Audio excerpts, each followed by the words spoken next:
Oh, I'm behind the chat. Wait, let me fix that. Let me fix that. Hold on.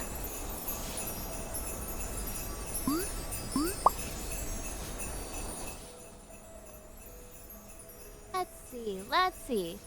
Maybe turn the background audio down a little bit too, so I can hear myself. Move over. Hello. Merry Christmas too! Merry Christmas too! Check in. Nice stamp. I should've, well, it's too late now. I should've changed them to be Christmassy. I should've changed them to be Christmassy. Dang it. I made a mistake. I realize now. Alright, let's turn this down a little bit. Because I can't hear myself very well. Now I can. This is better. Well, hello! I didn't, I skipped my Zelda stream today, but I didn't want to not stream. So, I had a little game that I wanted to try. Well, I wanted to try it the other day, but I didn't. I didn't have time before Christmas or on Christmas, so today we're trying out. I pinned it at the top there. It's a little indie otome game visual novel about a magical girl Santa Claus. If it's too late to change them, then Christmas can end then? No, it's too late because stream already started. That's why it's too late. Maybe I can do it for tomorrow. If I stream tomorrow. Christmas will end on New Year's. It's Christmas until the end of the year, okay? It's Christmas for the rest of 2025. Once it's 2026, I guess it can be no longer Christmas. Whatever. I'm still gonna keep my tree up until next November, though. Actually, last year, I kind of maybe left my Christmas tree up until, like, I think I finally took my tree down in early October. At that point, I should have just left it up, though. At that point, I definitely should have just left it up. I took it down early October and then put it back up December 23rd. Yeah. It's fantastic. You know, honestly, I think a Christmas tree year round is fun. I think a Christmas tree should be a thing up all year round, and we just, instead of changing out the tree completely, we just change out the decorations. So then we can decorate it for springtime, decorate it for like the holiday, for the summer, for Halloween, a Halloween tree.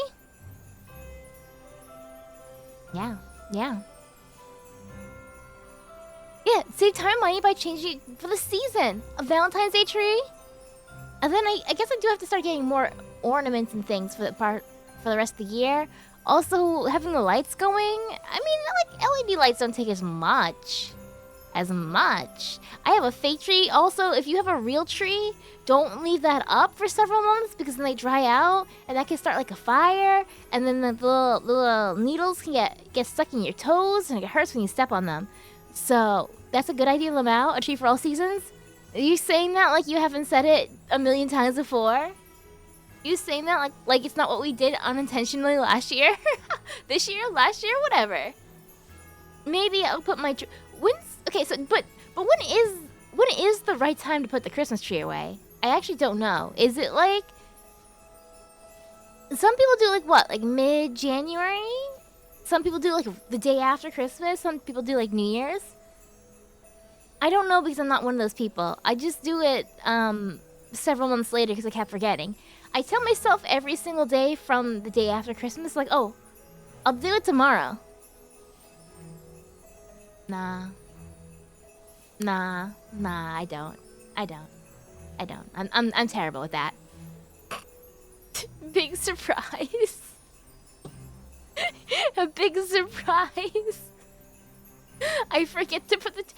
Oh, Padaven, you're playing Age of Mythology Retold. Wow, that's cool. I just started pop up on my Steam. Are you having fun with that? If you do it the day after, you have no soul. Yeah, I think at least January is the good one. I think... What do my parents usually do? Midway through January. I think they kept it up mid-January or so. I should know this. I lived there for many years. That was my house growing up. And up until a few years ago. Huh. What do we do? I think through like mid-January. My parents had a real tree until they only started getting a fake tree a few years ago too. So we always did a real tree when I was growing up. And I think we kind of... it would depend. I think when I was younger, because we lived in a bigger like city area, we took it down earlier because the city had like had specific days that you were only allowed to throw the Christmas tree in the trash. Like if you didn't take it out and put it on the street corner on those specific verified days, whatever, those specific days, then you'd have to like bring it to the dump, and that was not easy to do. But now my parents live in a more wooded area, so it doesn't matter. They would just take the dead tree and just throw it out in the backyard, back in the forest back there. So I think once we got to the part where we didn't have essentially like a deadline, it would go mid-January up to February until it started getting really gross, until it started getting really like dry and falling apart. Then it was like, yeah, we should probably toss it out. Before then, it was like, oh shoot, tree pickup day is next week. We have to do that. We have to get that out for Saturday. The little things in life you don't think about is what do you do with your tree afterwards sometimes, depending on where you live. You live in a major city? Where do you put that tree? You don't have a car? How do you bring it to the dump? You don't put that on how'd you get the tree in the first place? It doesn't matter. Logistics. And now we're all like, you know what, let's just... The fake trees, they look pretty good now. And they're a lot cheaper than they used to be, I think. So, I still like a real tree. I still like the real tree. The first 2 years I lived here at my place, we got real trees. And it's been about 5 years now. And so, first 2 years we got real trees. The next few years we got a fake tree. Or we had one fake tree throughout those. But the thing is, it's like, I had the real tree. And then, like, still like 3 years later, I will find the little needles, little Christmas tree needles, just like in random spots. Like, I have cleaned the house so many times, vacuumed, all this stuff. And then every now and then, I just still find another little needle that might have been, like, stuck somewhere just right in the carpet or something. I don't know. I don't miss that mess. I don't. It's so hard when you decide to make the jump from real tree to fake tree. It's so hard because you're like, oh, it'll never be the same. It won't have the same smell. It won't have the same Christmassy feeling. And then you get the fake tree and you're like, oh, this is so much easier. I'm never going back. If I could like pay someone to clean up the tree and get it for me and all that stuff, maybe, but that's not in the cards. Fake tree for the next few years at least. Fake tree forever in this economy. You're about to nap?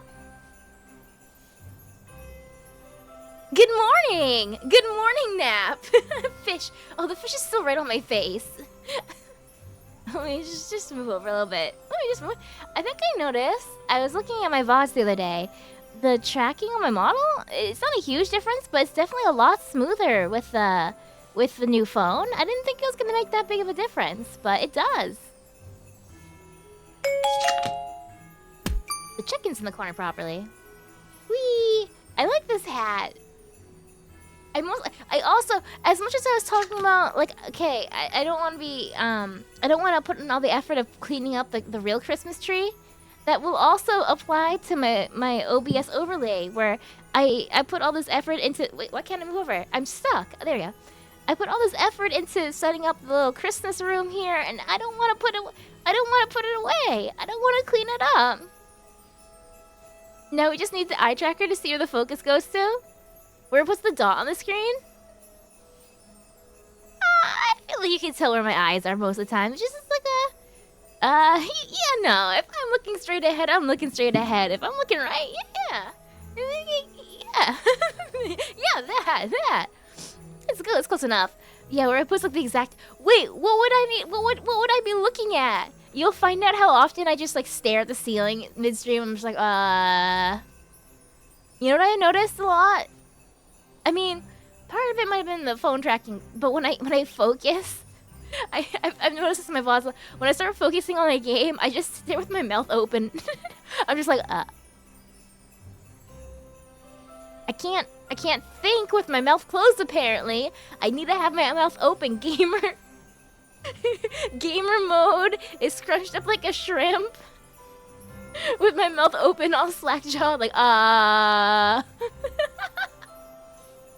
Things I never noticed I did until I started streaming. I want to catch a fish now too. But hello everybody! Merry Christmas, Merry Third Christmas, Merry Fourth Christmas. Wait, what's today? No, 27th. Third Christmas! Merry Third Christmas! You know how fast Moop takes to scan huge bazoingas? Why aren't I moving? I wanna move out. Please leave me. I can't dodge. Oh, gummy worms! Oh, wait, I don't want to dodge those. Nom nom nom nom nom. I'll have you know that if there's huge bazoingas on the screen, I never stop looking.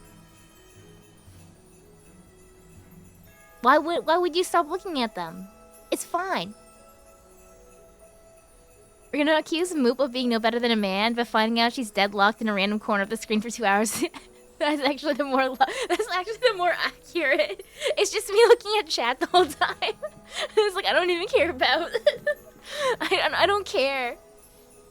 If I'm playing a game with a lot of text too, I kind of like forget sometimes, and I'm just looking at the text and have to keep reminding myself like, oh, look at the art too. Don't forget to look at the art. I'm locked in. I'm playing. I play Marvel Rivals with the eye tracker, and I'm actually looking in the right places. You can see why I die. Actually, I'm not looking at the right places. You can tell why I die so often because I'm constantly not looking at the screen. I'm not seeing like, you know, normal people are like, hey, let me play the hero that's got a fat ass so I can stare at that all game. No, not even that. I'm just not looking. You'll see me look over at chat, and then that's when I die. You can see why I keep dying. It's because I keep getting distracted. There'll be actual proof. Gyarados gamer energy. No, that's so perfect way to describe me when I'm gaming. I'm not just a shrimp. I'm a Gyarados. The posture's perfect. The expression. Oh my god. It's so good. Genuinely just like how most visual novels still use the classic bottom screen placement of dialogue box, which wasn't an issue in the past with small screen resolution, where you can eye text and face expression. But if you're going to create a game, it'll either be like me-side, stylistic, or middle of screen. I'm so torn on that, because like, I think if I'm looking at the game as a still, and just a screenshot, I do like just it being on the bottom, and I can easily toggle it. But I do like it. I think I don't have a preference. I don't know. I don't actually have a preference. I don't think. It's gonna depend though, because some games don't have good sizing. Like it might be just on the bottom, but it'll actually be good size. But sometimes it's not. But also like sometimes full screen. I can't dodge it. Full screen. I don't know, because I've played full screen and I've played bottom text. I kind of like. I don't know. I think in the middle, or I think with me side, I think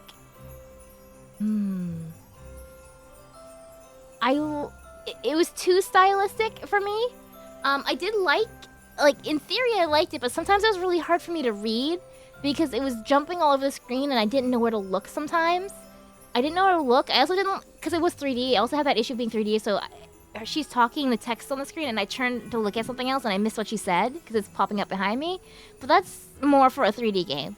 But it bugs me when that, not bugs me, I struggle a little bit when it comes up, like, it's up on the left side of the screen, up on the right side, so it has to be, what I want is, I don't care if it's the bottom or the center, what I want it to be consistent, more or less consistent, unless it's for specific scenes that are doing something funky, but it can't be the whole thing. I want it to be specific scenes for an emphasis. The sizes vary if you're super off. Yeah. Comic book equivalent, but stylistic, though can be polished. Yeah, it was cool. It was cool. It also was just sometimes text popped up too fast too. But it was like in theory is cool. It was in theory is cool. It was harder. I think it's also like with the text being so fast and stylistic like that. I think it's easier if I'm playing on my own to go through it. If I'm playing on stream and I'm reading it out loud at the same time, then it gets more difficult.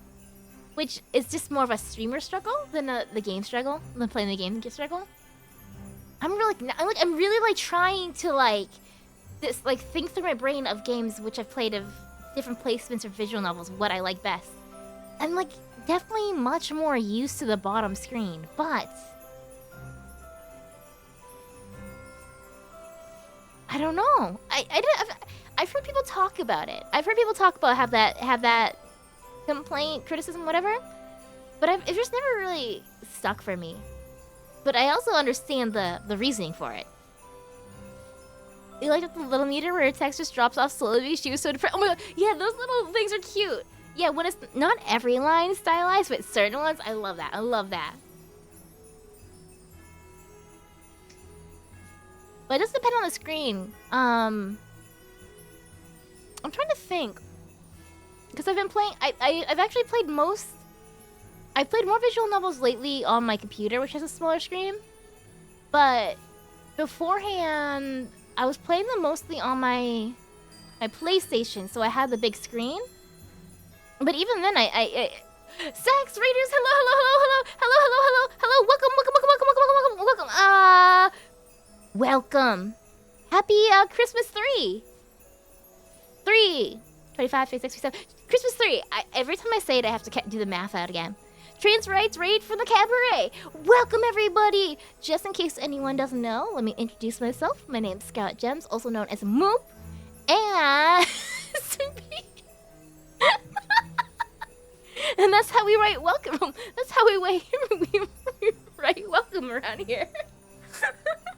What was I saying? Oh, I'm playing a little Christmas game. I haven't started it yet. It's a little indie otome visual novel about a magical girl Santa. So she has two romance I didn't go through this yet. Two romance options based off of one is Ebenezer Scrooge and the other is Rudolph.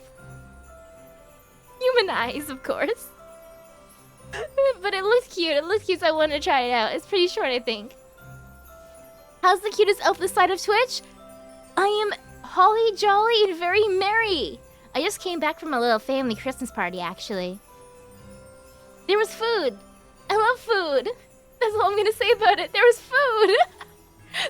There was turkey. Someone made, I forget who it was, someone made turkey, and it was just sitting there, and there was still plenty of meat left throughout the day, and I was just standing there, like, looking at it the whole time, like, would it be weird if I got, like, thirds? Would it be weird if I got, like, fourths? It was just like, should I get more? I'm like, no. But then it's like, no one else is getting more.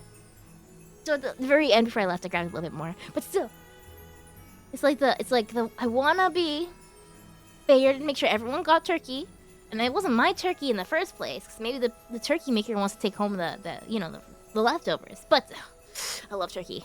I love turkey. Can't believe you have social energy after the party.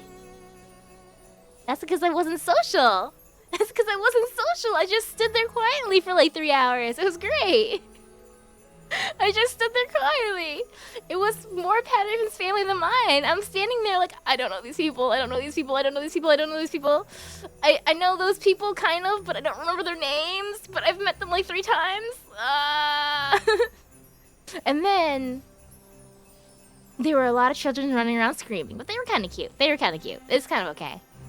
It was like having fun running around screaming was just a lot more tolerable than like temper tantrums. Not that I blame them, because, you know, I always want to have a temper tantrum when I go out in public. So I can't blame the children when they have one. But, you know. Can always be an extrovert. I am so jealous of extroverts. I want to be like that. I heard people talking at some point, and I don't know what they were talking about, but I heard AO3 got brought up, Wattpad. I heard someone mention something about, like, Bucky Barnes. And I wanted to turn around and be like, oh, what's going on over here? What's this conversation? I too have been on Tumblr before. Can you be my friend? But I was scared, so I didn't want to say anything. So I just continued standing in my corner and didn't look over. And I'm like, I know. Hello, yes, this is my interview. Yeah, this is what I need. I've only survived social situations in my life. I only have friends. Do you read Mpreg? I was thinking Omegaverse. I was wondering if it'd be weird to pop up and be like, hey, have you guys heard of, have you guys ever read any, Omegaverse? But, I held back. You know, I only have friends because I have extroverts that adopt me. That's literally how it is. I genuinely, seriously sat there and thought to myself, is Omegaverse a weird conversation starter? It's not, right? Right? Zoro and... Yes! Zoro and Sanji? Yeah. Good stuff. They would be wonderful parents together. Not that I'm saying I've read anything that tells me that, but, you know.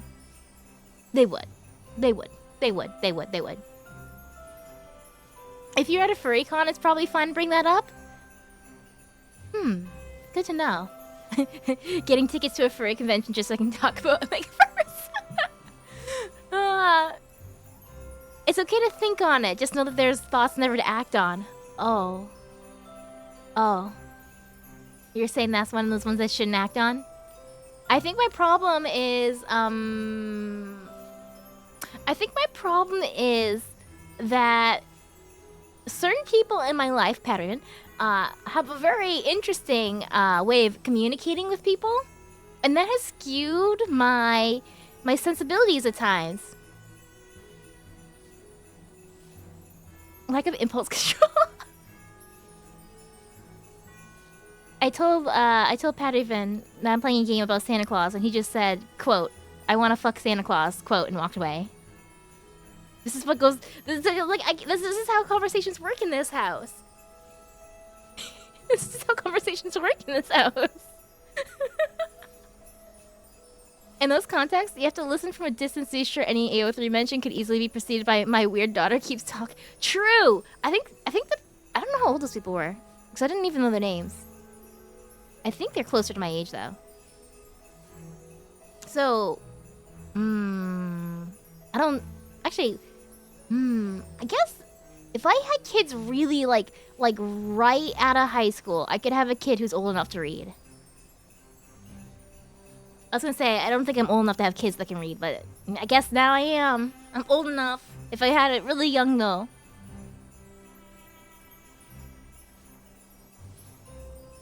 The only thing weird about Zoro Mpreg is the thought of his navigation issues making it hard for him to find his way inside. That implies he's the one finding his way inside. Navigation issues don't get in the way if, you know. There's ways around that. That's what he has Sanji for, to keep him in check. Aren't my Gunpla and trading cards for my kids? But they can't read! Oh, I got a new Gunpla for Christmas! Wait, did I? Yeah, I did! Last year for Christmas, I asked for the Master Grade SD Barbados. And I did not get it. But I got it this year! So this year, I got the Christmas gift I wanted last year, and I'm so okay with it. I'm very excited. New Gunpla share? Yes, I wanna do like a hand cam this week actually of doing it. It's a master grade, but still an SD. So it probably isn't as difficult as a regular master grade. I don't know. I've only done SD ones. Oh wait, I've done 2 high grade regular ones. But other than that, all my other Gunpla that I've done have been like SDs because I think they're so cute. All my other like non-SD Gunpla just sat in their boxes, and I keep going, I'll do that later. DM you the box? I will. Wait, what is... Master Grade SD Barbados. Ba ba ba. Ba ba ba. It's so cute. It's so cute and it's so fierce, and I love it so much. I can't remember. Did they just have an? What was the one that just came out? Barbados came out last year, right before Christmas, I think. I have the Freedom SD, which I didn't do because I wanted the Barbados to do the Barbados first. Okay, no, Barbados came out 2 years ago. Then wait, let me now I'm distracted. Master Grade SD. There's only like 3 of them. Master Grade SD Gunpla. Oh, is it the Destiny that just came out? No, I have Freedom Gundam. That must be the one that came out last year. Destiny Gundam? Oh, the Ariel! Ariel just came out. That's what it was. That's the one I want. I wanted Ariel this year. I think the Ariel and Barbados look really nice next to each other on a shelf. Like, in my brain, I've decided that, well, I don't have one. Well, I have regular SD Ariel and I have regular SD Barbados. And I put them next to each other. And in my brain, they are dating. It doesn't matter that they're robots. It doesn't matter. I didn't like my regular... I like the SD ones that come with, like, they give you, like, eyes that look like people eyes. But, like, I think the original Ariel, not that Masquerade doesn't have it either, but the newer ones don't have those, which is sad. Would you invest in airbrushes to evenly paint parts? I would like to eventually. I think Pat even also wants some because he does like Warhammer minis and stuff too, but those might be too small for airbrush. I don't know. But I really want them. I don't really have a space. I also really enjoy... It's such a bummer because I want the even coat of paint, but I also really like just painting with a pen, like a brush. Not a pen. Well, there are the markers and the pens and the brushes. I do like that too. But it's, man, it's just like... Mine are so messy. The one I was working on one last night, I was just like, it's so old. It's so old. Like, I don't even know what it is. It was like one of the first ones I bought forever ago. It was really cheap. And it's... it's so messy.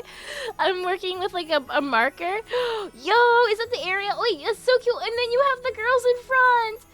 Oh, it's the figure where they're holding hands. I love it. Oh, wait, I see your Green Yuri manga right there. I see the Green Yuri manga right there. Hell yeah. I love your shelf. Sax, I love your shelf. Do I have a regular Ariel? I don't have a regular Ariel. I have an SD Ariel. Oops. But it had too many stickers. There were too many parts of it that needed like details and things that they made a sticker, but the stickers looked really bad. So I didn't put them on. And I keep telling myself I'll paint on the details, but that's effort. But I also got new paintbrushes to work on my stuff that are for fine details. With the Ariel card. Wait, that is the Ariel card. Is that? Oh, God, the art on the Gundam cards are so cool. So cool. That is such a sick setup. I love it. You saw an anime where a character liked an 18+ manga where the robots bang, so you assume dating robots has to exist somewhere outside. They absolutely do. I saw this artist on Twitter and I can't find it quickly. I can find it if I had some time. They were really cute. They drew the Gundams really cute, but they were also kind of like sexualized. It was like panty shots of a Gundam. Gunpla laying on a bed in like a Dakimakura pose. Not Gunpla, just the actual mecha suits. But it was cute. It was very cute.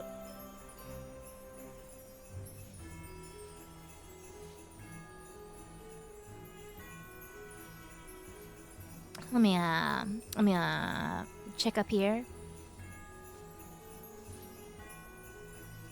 Did I miss anything else? No, that's good. We're good. Ariel trading card. Rest of the shelf. Yes, I wanted to see that. Ooh, the Nier. The Umbra Ray card. What? What language? the magic card here. What language is that? What am I? The My Little Pony. Okay, I want to say the My Little Pony secret lair is a thing that I wish. I think like the first one. I don't know. Were there one or two? I didn't know what secret lair was back then, and I remember really wanting to get it. And I didn't get it, and I was so upset with myself. I didn't know it was like a limited thing. I didn't know what secret lair was. It was all this stuff, and afterwards, I was just like, darn it. They're so cute. It's ancient Greek. It's worth 500. Oh my gosh. Ancient Greek. Okay. Yeah, it just look like I can see the Greek symbols and stuff in there. Okay. I love it. How could I? I know. It was at that point. I wasn't like I hadn't really gotten into card games for collecting the cards. At that point, I was just into the card games for playing the cards. And I was like, why would I spend this much money for like, what is it, 4, 5, 6 cards or something? And then I knew that if I bought them, I'd be too afraid to use them. So then they would just sit there. And I was like, why would I spend money on cards that are just gonna sit there? I have changed since then. I have changed significantly since then. And now I'm like, I don't even care if I'm gonna play the card game. I'm just buying cards to look at them. I'm gonna put them in my binder and stare at them lovingly. And then I do. Sometimes I'm like a dragon with my treasure. I'll be sitting here and then I'll grab my binder, like my One Piece card binders, and I'll just go through the pages. I'm like, yes, beautiful cards, my wonderful, beautiful cardboard. I'm there just in the binder. Oh, I love it. They're gonna get, yes, go get your food. Thank you for the raid. Go get all your rest, everything you need after stream. Have fun eating. Lord of the Cards. Lord of the Cards. That's me. I wish it was me. I wish that was me. I want more cards. There was a new Digimon card game deck that came out, and I wanted to buy it, but I didn't buy it. I might buy it. No, I should not buy it. Maybe later. Maybe if I see it in the stores in a couple months. I'll be good until then. I'll be good. I can't spend any more money right now. I can't spend any more money right now. Is that why the lore comic isn't done? Can I be honest with you? I just hate sitting at my computer. What I should really do... because then I have to scan it somehow. I should really do it just, like, traditionally. I should just take paper, and I could use my markers, use paint, something, and do it traditionally. But then I would be stumped on the point where I have to scan it and still put it in the computer. I didn't want to do the lore comic on stream, so it's a surprise. But like, it's the only way I can get myself. I pretty much only go on my computer when I'm streaming, or if I have plans with like a friend to play a game or something like that together. I hate sitting at my desk. I don't like sitting at it. I want to sit on the floor. If I come in my room and I'm doing something else, I sit on the floor and I like do stuff in the corner. Like I do my arts and crafts in the corner. Maybe I have the next week off of work. What I'm thinking of doing is trying to rearrange my room. Maybe if I change things up, I'll want to sit at the desk more. I don't know. I'll figure it out. God, there's so many things I need. I have so many things I need to do, and the biggest thing stopping me from doing them is I just need to get to my computer. I just need to sit down and turn on the computer.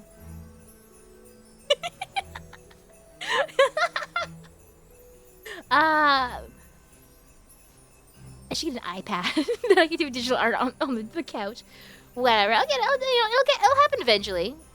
Pay chores with Pat even. Have him scan it so he can read it for the first time, and you do something in... Oh. That's true. Oh wait, I can scan it at work. It's different. No one needs to know what I'm doing at when. Hey, Moop, what are you doing? What are you scanning on? Don't worry about it. This has nothing to do with work. I know. I don't worry about it. I like getting paid not to do my work. Do it on stream, but Mosaic the software, and don't know, open a productivity app on the side. What's the the one that people have been using lately is called like Go or something like that. GOGH. I don't know how that works, but you have like an avatar and it sits in your room and you make like a creative little room and people can like join it with you or something like that. This? I keep meaning to get it to try it out. That might help. That might help. Like, just close the tab. Let me look at it again. Steam? There it is.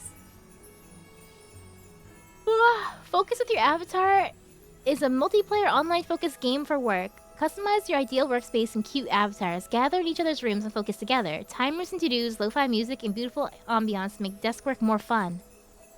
Oh. Ooh. Is this the one that you can like set up your screen in the game to show your screen or something too? I saw it had Miku DLC. It's on my mind because there was Miku DLC that just came out. Hello, Airmic. Welcome, welcome. Pokemon Sleep's decent, but Pokemon Accountability would bank. Oh my god, I need Pokemon Accountability. Oh, Spirit City was the other one. I've been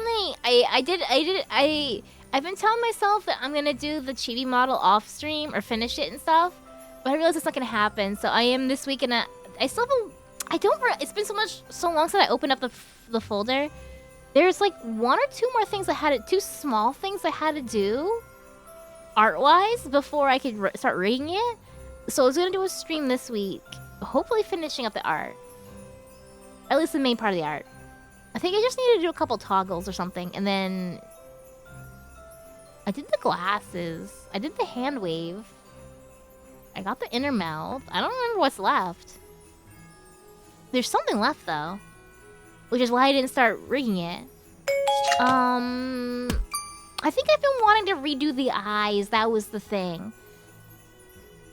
I think I wanted to redo how I drew the eyes. I think I also messed up and it's supposed to be centered and things got off-centered, but that doesn't matter.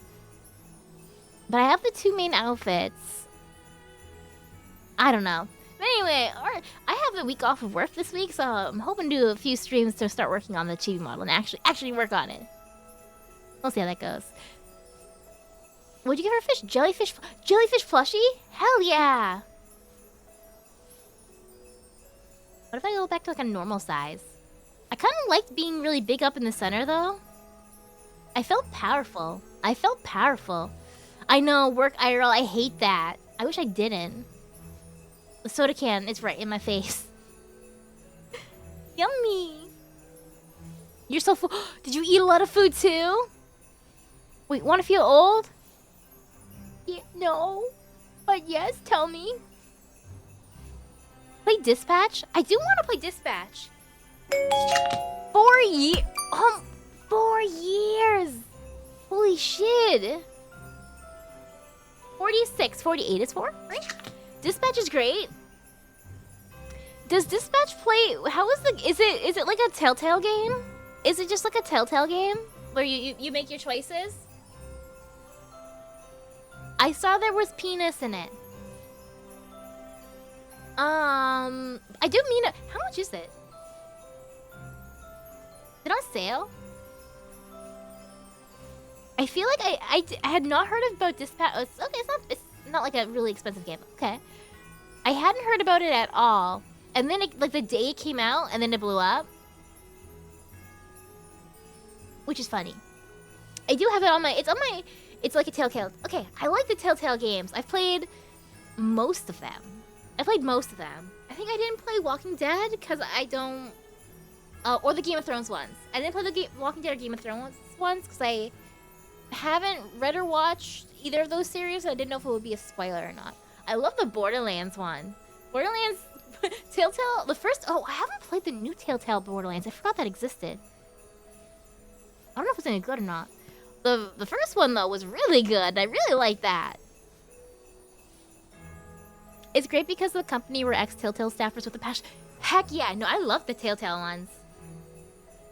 What were there? There was like a Batman one, the Guardians Galaxy ones, the Wolf one, Werewolf one, Fairy Tale one,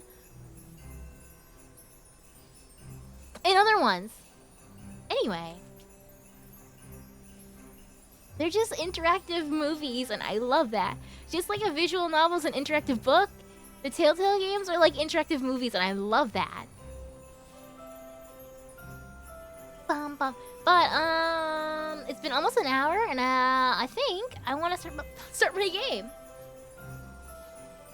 I got distracted by several things. What am I looking for? Oh, the game! Hold on, let me go over to the game screen. Whee! Oh, I'm on the menu still. Oops. You were one of those things? I appreciate it, though. I appreciate distraction.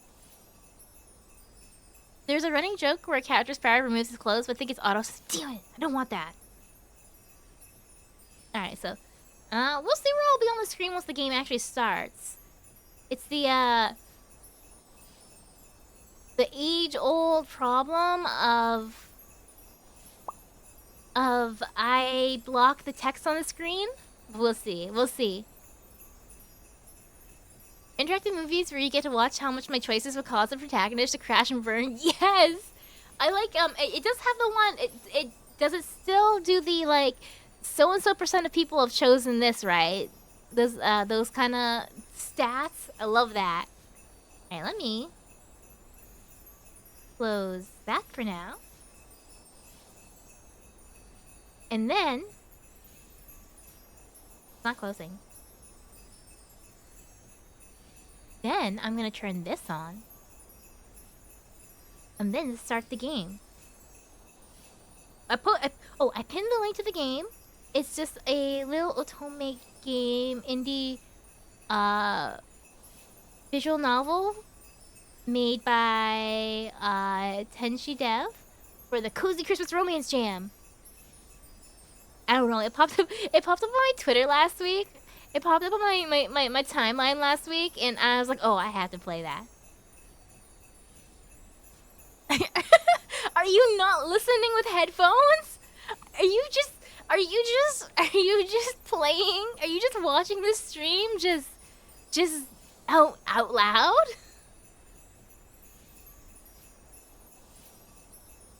Blair move full blast. I feel like 85% of what I say is pretty okay, and then every so often I just find an excuse to say penis or edge.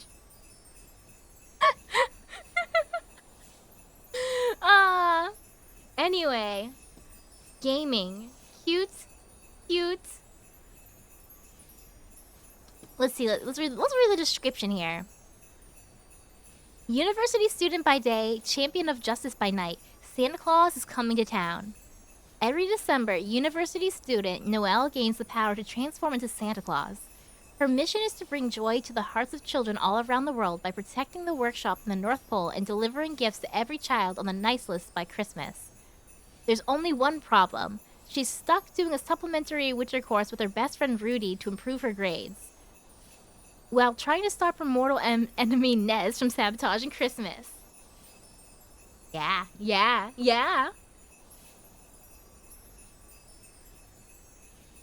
Your roommates think you frequently talk about penis.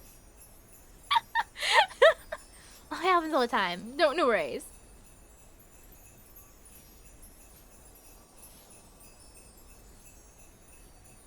You really turned the volume back on just to hear the good timing.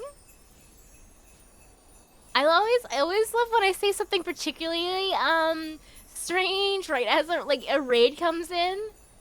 It's like, oh, let's talk about Zoro M. Preg. And then the raid comes in. Yes, Omegaverse. Oh, hello, raiders. Well, come on in. What's your favorite Omegaverse story? What's your favorite fic? Alright, Mahou Shoujo Santa Claus. Do I have everything I need? Yes. Open up your irises. Santa Claus is coming to town.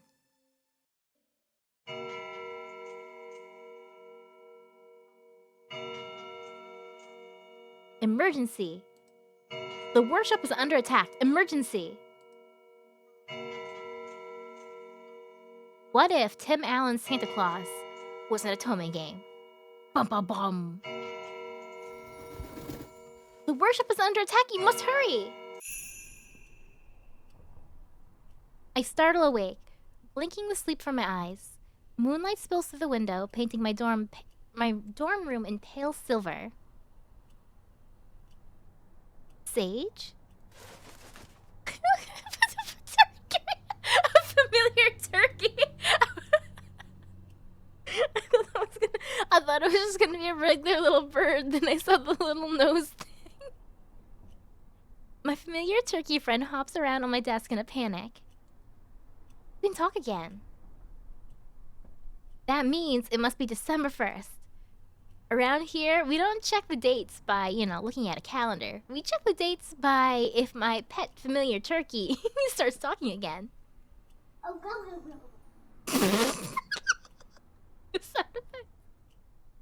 Oh my god. We don't have time to dawdle. We received the distress call minutes ago. We have to go now. I'd like to think the Sage actually has like a really deep manly, like, hey, this font right here, this is Sage? I think that's the font I used to use on my old schedule. So soon? It's only midnight. Have I played the Sonic visual novel? Oh, no, I haven't. I keep forgetting. The Murder Mystery Train Sonic game? Ugh, damn. Tomorrow. No.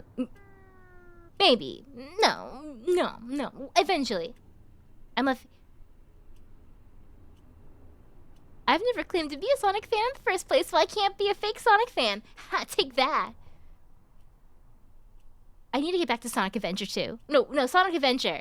I need to get back to Sonic Adventure. I got stuck in that level, and I gave up. I should try... Sweet Pea, you've been following since May 1st, 2022. May 1st, 2022. Do the math yourself. Ermic, you've been following since November 17th, 2021. November 17th, 2021. Do that math yourself. Watch time. I can't help with that one. Is that a command on something? Sorry. It's been over 4 years. I can see when your account was created, I can see when you followed, and I can see if you've subbed before, how long you've subbed for. I can also see all the badges you have, and I can look at your entire history of every message we sent in chat. Granted, if you have a lot of messages sent in chat, I'm sure there's like a third party tool I can use to search through this, but I don't want to scroll through thousands and thousands to find something. At least 67 weeks, yes. Omegaverse or Mpreg would be easier because I don't know what that is. Just hearing straight penis is way easier to pick out the noise. Penis!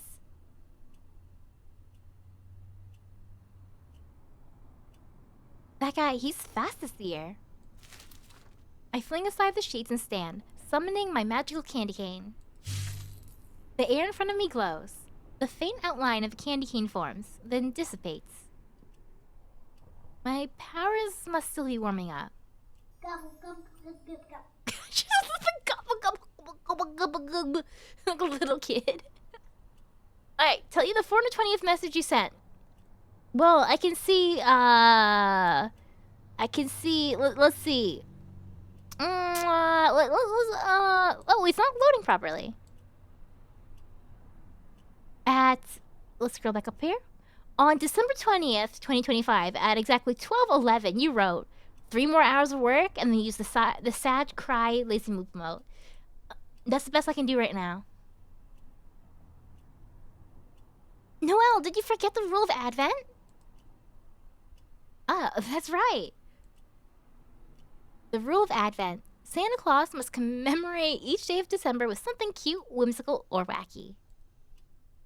Eat a random chocolate, make a tally with permanent marker, light a candle for each day, or share a kiss under the mistletoe. Of course, I've never tried the last one. I usually opt for the chocolate. What book is that? What book is that?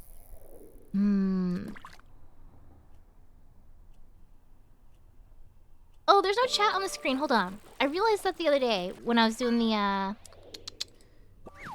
Alright. Chat behind the fish? I think chat behind the fish is fine. Am I blocking? Okay, well, where am I blocking? We'll see. I rushed to the wardrobe. Last month, Rudy gave me a box of chocolates to celebrate me barely passing my finals. I tear open the packaging and pop one into my mouth.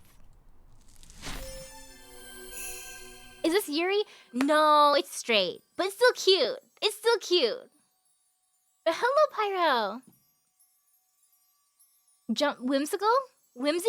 I love whimsy. As the sweetness melts on my tongue, soft ribbons of light unfurl from the floor, curling around my legs like strings of tinsel.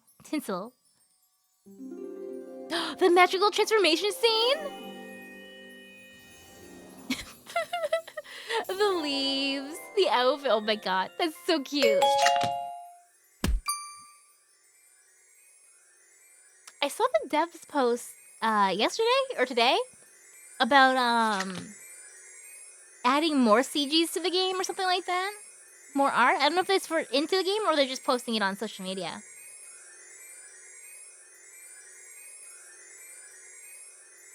My clothes dissolve into sparkles, replaced by silk and velvet trimmed with fur.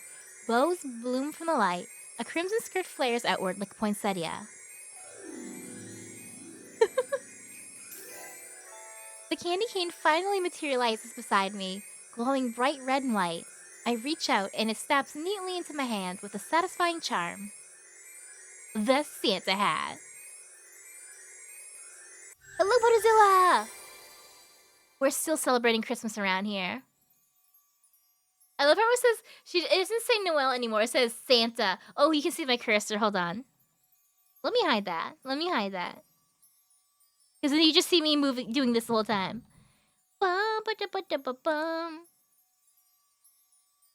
Why Yuri when you can have heated rivalry? Why not both? We can have Yuri, we can have rivalry within our Yuri. Alright, it's gone now. Perfect. Speaking of, I need to find another Yuri game to play. I mean, I have plenty of them. I just want to play it right now. But after this game. Not right now, but in like 3 hours. Deliver joy to every heart. Santa Claus is coming to town. In the name of the moon, I'll punish you, but Santa Claus is coming to town. It's still cheesy every single time I say it. The magic still dances around me, snowflakes swirling in a slow orbit. The air hums with energy, golden and red lights pulsing in time with my heartbeat.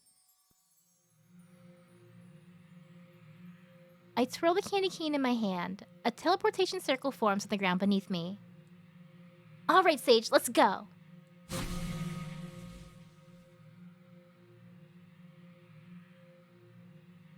The world blurs. My dorm room fades into glittering threads of color.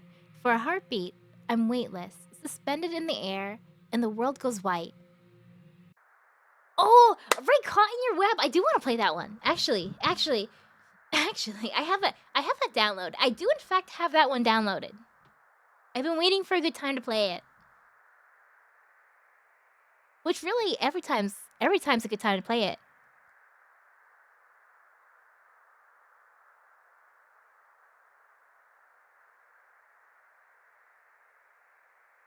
Where's my chat box? Oh, here it is. When I open my eyes, I'm standing in the middle of a snow-covered field. The cold bites at my cheeks, crisp and clear. The workshop stands before me, its windows glowing warm gold against the night sky. Teleporting for the first time in a year always makes me dizzy. I steady myself, pressing a hand to my head. The snow crunches beneath my boots as I look up at the chaos unfolding around the workshop. Magical blasts rain down from the sky, striking the barrier and rippling through it like cracks in glass. Elves in bright uniforms dart back and forth, each holding glowing staves that weave a shimmering barrier of light over the workshop. Damn, I feel like a full-on war here. Twinkle the elf. Thank the saints you're here, Santa. Thank the elf. Our shield won't hold much longer. Gobble. Gobble, gobble. I can't. The gobble sound effect is too cute. Every time. Great stuff. Up here. Ooh. I look up. Above the workshop, the sky churns like a whirlpool of storm clouds and moonlight. Within it, ghost-like apparitions twist and scream. Humbugs. That means... I soar into the sky. The cold wind rushes past, tugging at my pigtails as I rise toward the storm. Nez. As shadow moves across the moon. You're early, Santa. I could say the same for you. Suddenly, a blast of lightning whizzes past me, narrowly missing my ear. I quickly spin my candy cane around and hold it in front of me, ready to parry. There he is. Okay, we haven't seen Rudy yet, but what here, anime boy? Nez grins down at me, his violet eyes catching the glow of my magic. As usual, he's enjoying this. Here's where our enemies to lovers is gonna start. This is here we go. This is where kill him. What? No. This is gonna be our boyfriend. I know it. I know it.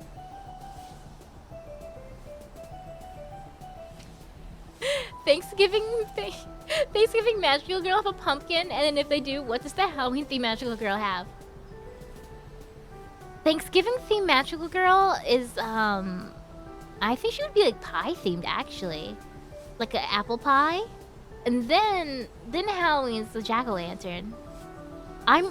Enemies to lovers is what it's gonna be. That's what I've decided. Every December, Nez and I regain our powers. For me, it means the ability to transform and teleport. My home base is the workshop where I get to read the letters from Santa, watch my elves craft toys, and most importantly, deliver gifts on Christmas Eve. For Nez, it means trying to destroy all of that. But not on my watch. Another bolt of lightning cracks towards me. I brace my staff in front of me, feeling the impact burn through my arms as I block. Still so determined, when will you tire of dancing for invisible applause? When you stop ruining Christmas! Christmas ribbon! I love the effects! The cookies! The trees! The holly! My words echo through the night as our powers collide. My whip of red and green ribbon cracks against his lightning.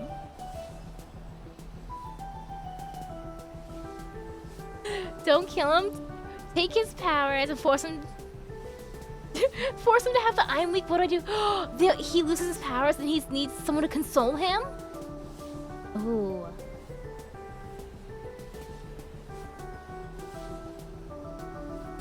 You're even worse than last year.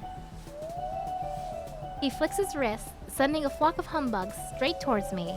Their laughter rings sharp and distorted. I swing my candy cane like a scythe, batting the humbugs away. They fall, dissolving into purple sparkles as they hit the snow.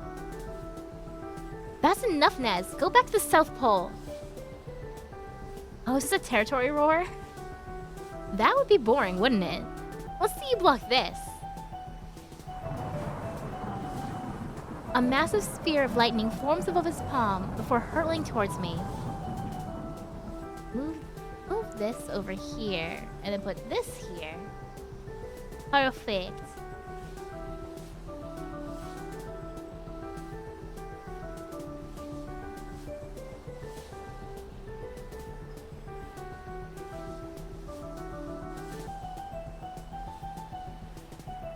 Her weapon's a candy cane. Yeah, it's very scythe-like, right? I think it works. Well, it's scythe-like, but it's also like, you know how magical girls always have like a wand or something like that? It works both ways because it's small enough that it could be like the pen or the wand, but then you can you know, break it and make it into a sharp weapon.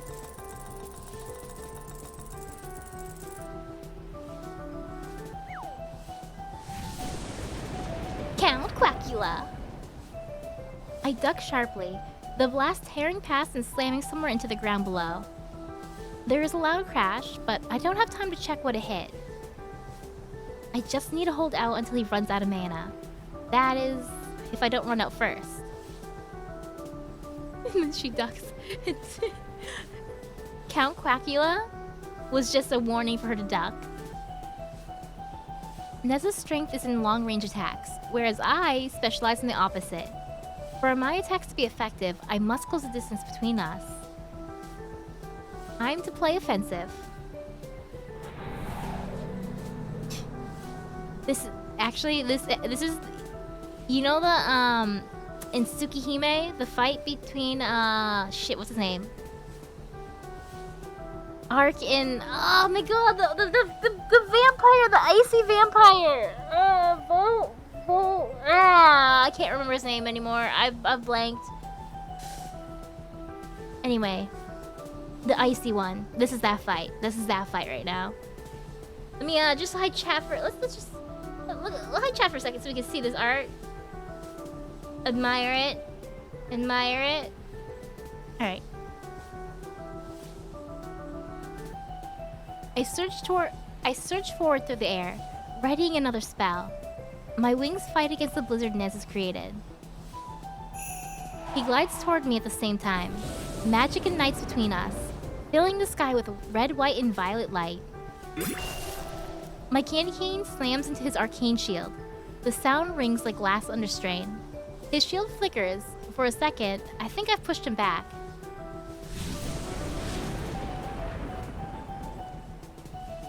Then, his aura flares, sending a pulse of raw force that knocks me off balance.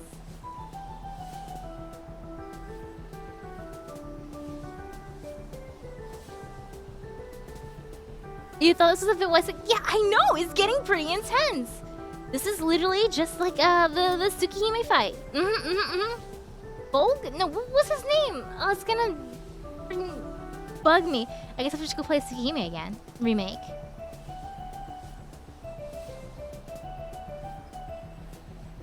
I'm definitely not looking it up right now.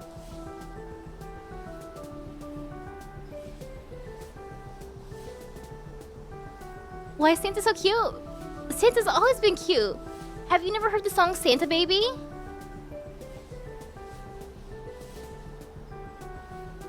She can slide down my chimney. Exactly! Not that you had. Wait, you mean the metaphorical chimney. The flesh chimney. I'm sorry, what? The world spins. I crash through a cloud and plummet toward the ground, light trailing in my wake. Santa! I hit the frozen earth with a heavy thud, snow erupting around me. The world tilts sideways, ringing with a static. Steam rises where my magic met the frost. Come on, Noelle, get up. It's Santa's duty to protect the workshop. You should sing Santa Baby now for those who don't know it. Oh, I'm sorry, that was the karaoke stream 4 days ago.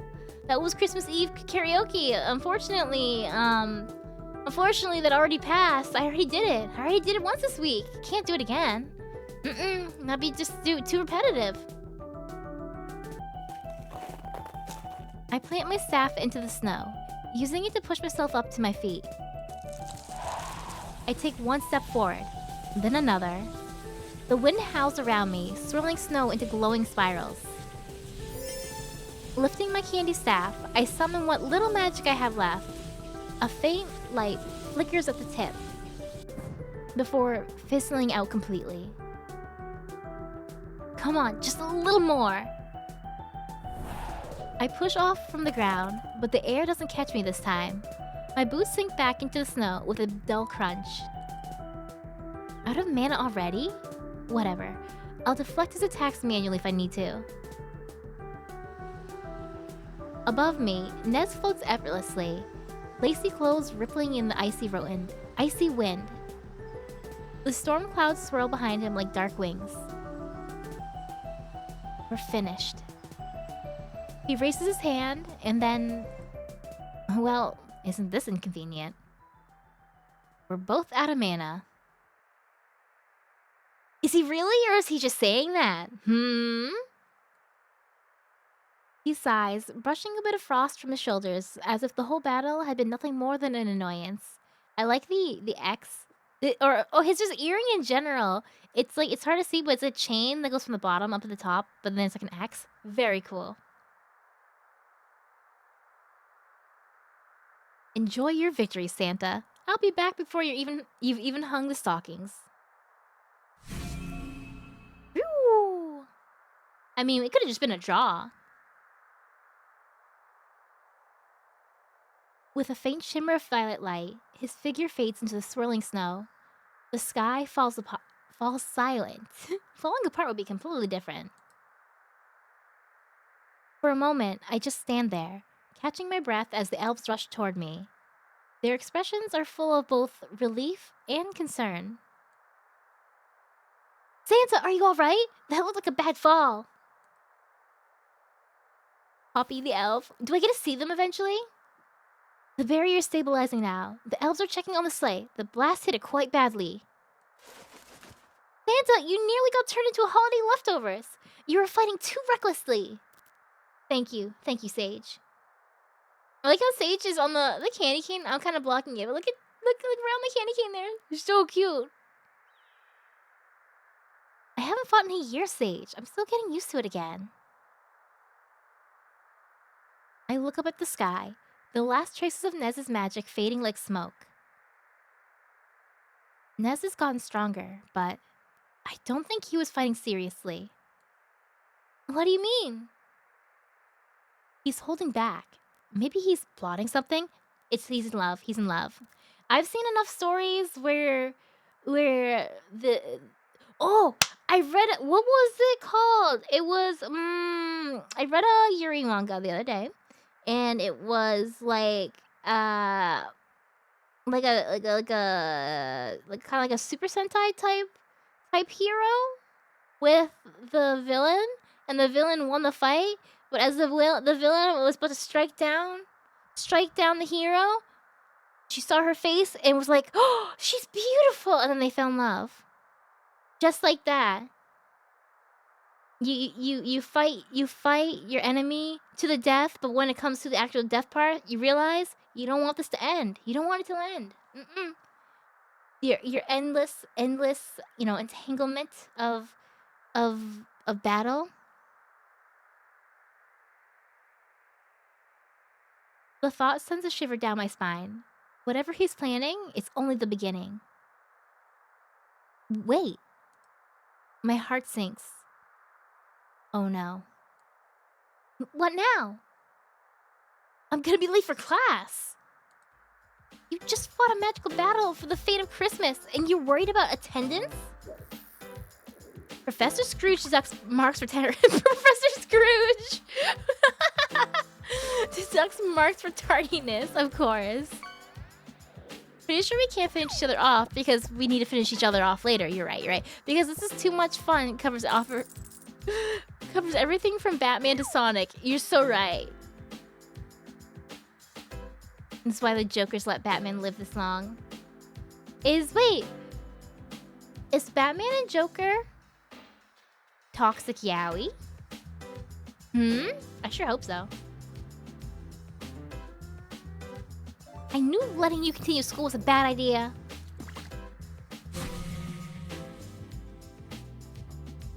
I materialized directly outside my dorm, back in my pajamas.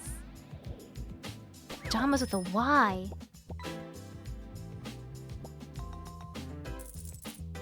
You couldn't have teleported inside the dorm? The coordinates were a little off. You know, maths isn't my strong suit. Maths with an S? Is this British? And get your illusory word on. We're on campus. I round the corner and walk directly into a human body. Hey. It's my friend Rudy. He doesn't know about my powers. Feels like you teleported here. Or does he? Hello, Katsu! I hope work is going at least a little okay. I hope it's not too bad a day. Merry Christmas 3 or 4. What makes you say that? He simply shrugs. Didn't hear you come down, I guess. Wait, where are your shoes? Noelle, there's snow on the ground. I was, doing some yoga. I have a laundry list of excuses saved up for these situations. Looks like I have to cross off one. It's boring, you want entertainment? Canonically, yes, Joker regularly throws Harley aside to fight Batman more. One time the Joker had god powers and lost them because he couldn't bring himself to 100. Yes, yes, see? This is what's so compelling about Batman and Joker. The headcanoning of them, of their love. Unrelated, but why do blueberries low-key taste like bananas? Wait, what? Wait, what? Are you being serious right now? Do blueberries taste like bananas to you? Hold up. Do blueberries taste like bananas to you? Like, is that an actual thing? Do I need to go buy blueberries? Do I have to go buy some blueberries and some bananas and to actually test that out? I've never noticed it. Fresh blueberries taste like bananas.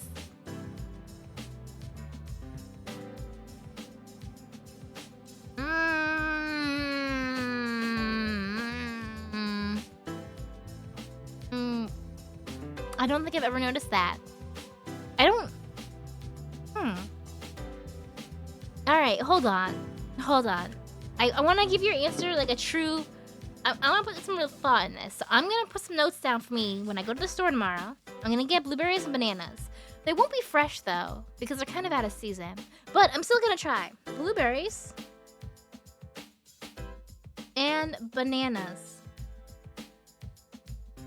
Okay. I wrote that on the sticky note. I'm good now. We can return to the game. I don't know why that got my attention so much. I've just never thought about it. Which one's the ultimate time? I've read the one. I have read the books where his parents were the Joker. I did read that one. That one was pretty interesting. You're gonna out yourself. No, Sweet Pea. I'm gonna give you a fair trial on this. I'm gonna give you a fair trial, and I will go and test both blueberries and bananas out with this in mind, and give you the most neutral answer I can find, but fair, neutral but fair. That must have been some intense yoga. You're sweating. Help me pack while I change then. We'll be late. Just a little yoga, barefoot yoga out in the snow in the beginning of December. It's fine. He follows me into my dorm room, still wearing that suspicious older brother expression he always gets when I'm up to something. Sage falls behind, invisible to everyone but me. Rudy has been walking me to class every day for winter term. Since we share class together and something about campus being weird this time of year.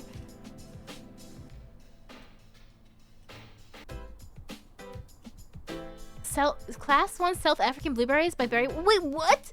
There's different kinds of blueberries? I guess that makes sense. That does make sense. There's different kinds of apples. There's different kinds of oranges. Yeah. I've just never looked. I just see blueberry. I think Rudy just wants an excuse to walk her to class every day. I think he just wants an excuse to hang out. I'm sorry, Rudy, but you are... Rudy, I'm sorry, but you're not a white-haired anime boy. I'm sorry.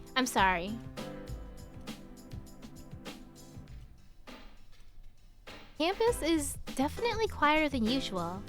Most students go back home for the holidays, but my workshop, I mean home, is a little busy this time of year. With it being the North Pole and all. Taking electives is one of the things that helps me stay sharp instead of burnt out. That's what I tell Sage anyway. I rummaged through my wardrobe for something decent. If I showed up to class in sweaty pajamas, and late, Professor Scrooge would fail me simply out of disgust. Behind me, Rudy moves methodically, stacking my books, fitting pens and highlighters back into my pencil case, brushing crumbs off the corner of my notes. I'd be embarrassed, but Rudy never really seems to judge me. It's nice. Rudy would be best boy. He does seem like a very great guy, but he's not my enemy, and that would not make this enemies to lovers. That would just be like, you know, childhood friend actually winning for once, and we can't have that. We can't have that. You know who's a hot white-haired anime boy? Zen from Even If Tempest. Whoa. You know so unfair in a Otome game? When there's multiple white-haired anime boys. When there's multiple. How am I supposed to pick who to go for first? Ah.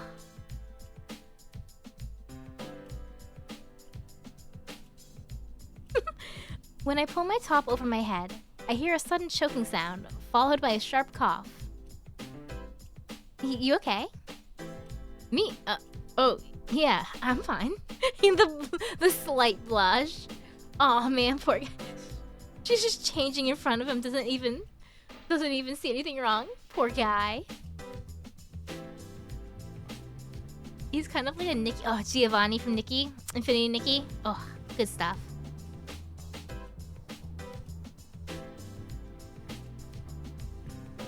He turns away, setting my neatly packed bag beside the door. An anime with all white-haired boys. Ugh.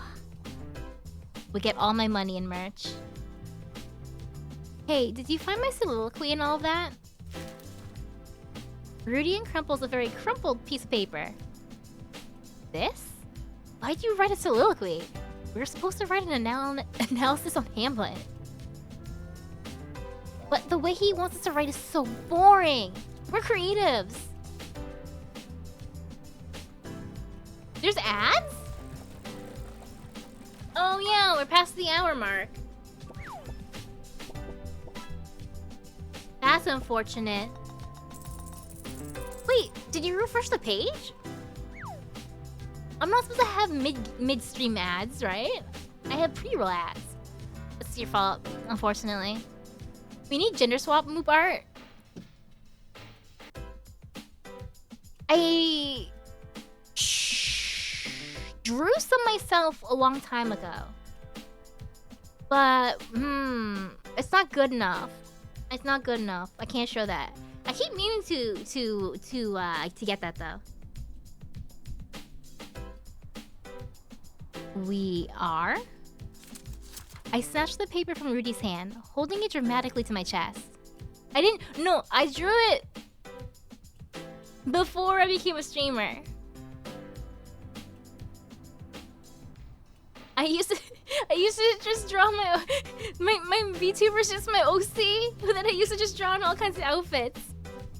You're on app and you tabbed out to reply a message, but it has a small little screen. Oh, you still got the ads? That's right. Gosh darn Twitter app. Not Twitter app. Twitch app. Twitch app. RIP. Wait. RIP.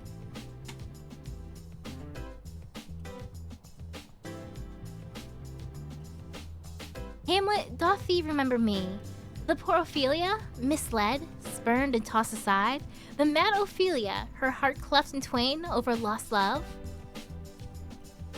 I take a step closer to Rudy, stopping just inches from his face. The cold from outside has turned his rose a little red. His cheeks too. Yeah, no, it's the cold from outside. It's not from getting close to him or talking about love. It's fine.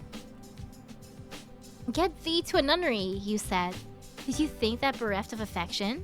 Or am I too pure, too green for the ardent knave?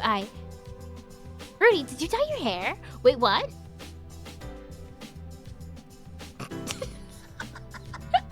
I thought you just noticed that he dyed his hair pink.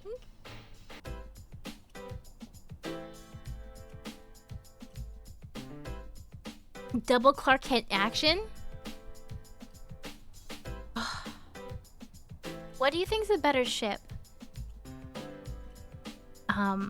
Batman and the Joker for the toxic yaoi, or Clark Kent and Bruce Wayne, or Superman and Batman?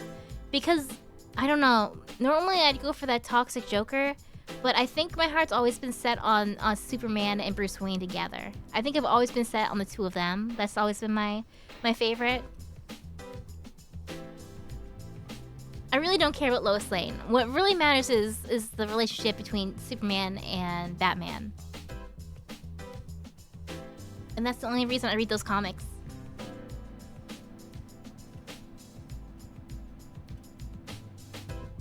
I thought the pink would make me look less threatening.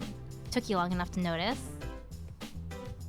He'd be insanely popular with women if it weren't for the scar on his face. That scar has been there since childhood, but around campus, people whisper that he got it in a fight. It looks good, but it makes you look more like a delinquent. Alright. Let's get to class, Shakespeare. He slings my scarf around my neck, crumpling my assignment even further. Okay, mother. Wait, having pink hair makes you an outcast? Oh, wait. Joker and Batman, Superman and Batman have extrovert and introverts he adopted it. Superman and Batman have extrovert and introvert he adopted Batman energy. That's what I love about it. You think Joker would be less vanilla, but they can always engage in kryptonite play? Oh my god.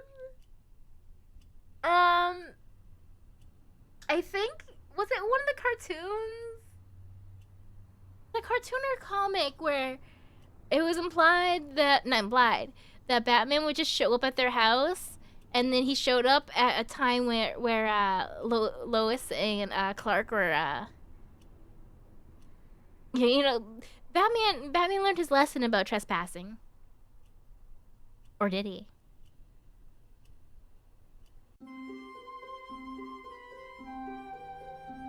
We slide into our seats just as Professor Scrooge walks into the lecture hall. He gives us a hard stare, noticing that we only just made it on time.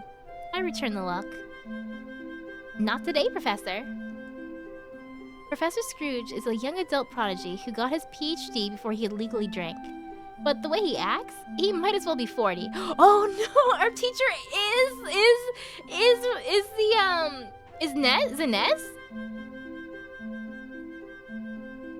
Rudy and I often joke that the genes that should have gone to his height went to his snobbery instead. Sometimes I can't help but think, the professor looks so familiar. He's a professor, it means he's smart, right?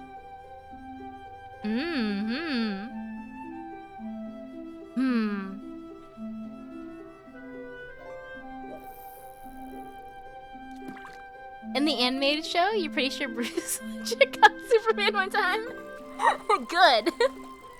That's his man. I can't believe our professor is our mortal enemy. I am so surprised about this. Probably because I had him last semester. He refused to pass me. He's the entire reason I'm doing this winter supplementary course to improve my grades. He sets his satchel down, removes the book from the inside, and opens it with deliberate care. Today, we return to Hamlet, the tragedy of indecision, self-doubt, and wasted potential. He paces slowly across the front of the room. Today, we continue our discussion from last week, about how the tragedy, contrary to popular belief, lies not in Hamlet's indecision, but his delusion that morality has meaning in a corrupt world.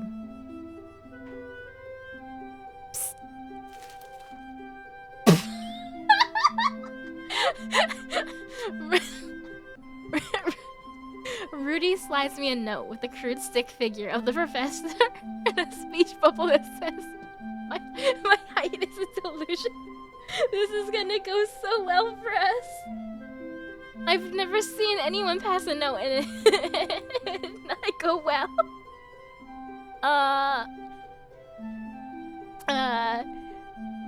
Oh, so the animated series, they had a whole arc where Bruce was trying to date Lois just to prove he could get one from Superman. Oh, no, I saw that. I remember that.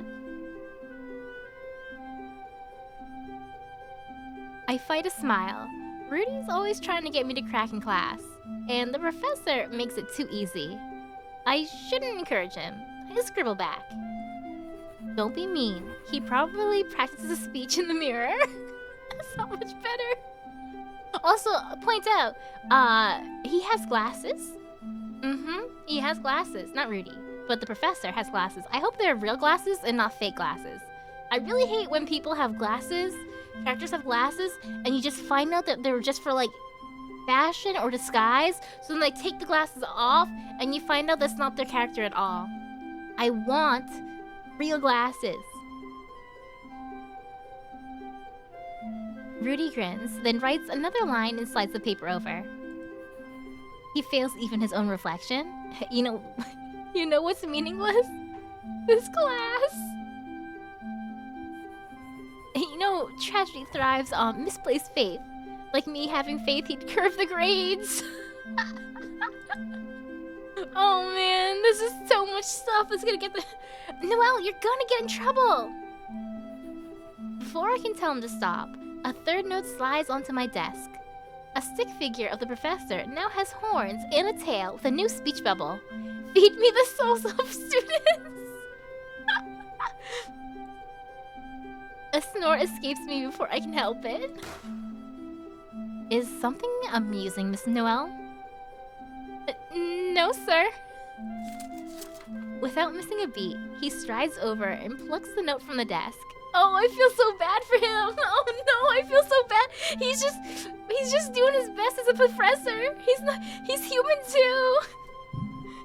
Oh no, this is just like in the Christmas Carol. This is just like in the Muppets Christmas Carol. When he's walking home, he's walking to work, and everyone on the street is talking about how he's a horrible person. It's like, yeah, of course he's horrible and mean. You're all talking about his back. You're talking shit. It's just like in the Muppets Christmas Carol. It truly is Ebenezer Scrooge.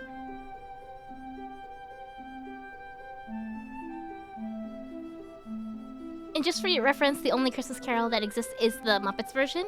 There's nothing else. It's the only Christmas Carol. The Christmas Carol is original to the Muppets and not an old Charles Dickens book. Charles Dickens, in fact, is a fictional character created and mentioned in the Muppets Christmas Carol. It's kind of like if you watch The Princess Bride and he talks about the book, when they're reading the Princess Bride book in the movie and they talk about an author who wrote that book.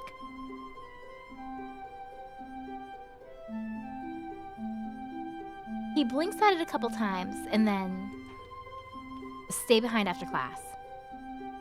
For just that? You just insulted him so cruelly. That's not a just that. Oh my god, Santa Claus is a bully. Santa Claus is a bully. Rudy straightens. Sir, that was... Please, be quiet. Private lessons, ayo, hell yeah. He's short, a teacher, and a gifted kid. No wonder he turned evil. I know! I already feel bad for him. Rudy slumps back into his seat. Then the professor turns back around. Rudy shoots me an apologetic look. As I was saying. He writes a quote on the board in neat, precise handwriting. We know what we are, but know not what we may be. Hamlet, Act 4. That, class, is the essence of human folly, delusion. Behind me, a student raises their hand. Professor, sorry to interrupt, but I just read the syllabus which says our next assignment is due midnight on December 25th? That is correct. But that's Christmas! And so it is. And shouldn't we, I don't know, have the day off? Oh my god, this is just like in the Muppets Christmas Carol when all the bookkeepers and Bob Cratchit are like, "Oh, Ebenezer, sir, Master Ebenezer, can we have the Christmas day off?" And he's like, why? Why? Just like that. Shall I remind you why you're in a supplementary course? If you want a Christmas break, you should have taken a few days off last semester. What? Angry murmurs ripple through the class. Christmas is just another day. The calendar's most overvalued square. People use it as an excuse to waste time, overspend, and drown themselves in plastic trinkets they'll throw away by January.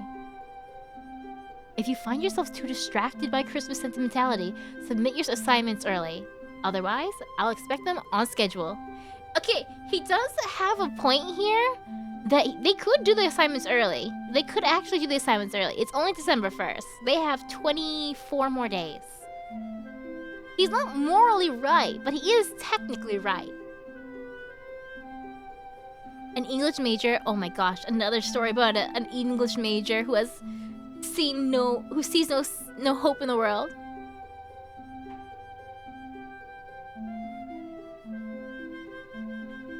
Wait, okay, least romantic person, but like, he's definitely so far he's like pretty logical, like, do your work on Christmas, it's a stupid day. But he's like, let's talk about Hamlet. Let's talk about Hamlet and how the story is. Can I rewind? Maybe this was a mistake. What was it they said? He's like, oh, how Hamlet is, oh no, his delusion. Delusion that morality has meaning in a corrupt world. Maybe not. Because he said delusion. I thought he meant like the belief. Interesting. I guess I don't know what his thought on that. Does he believe it's a true delusion, or does he want? We'll see. We'll see.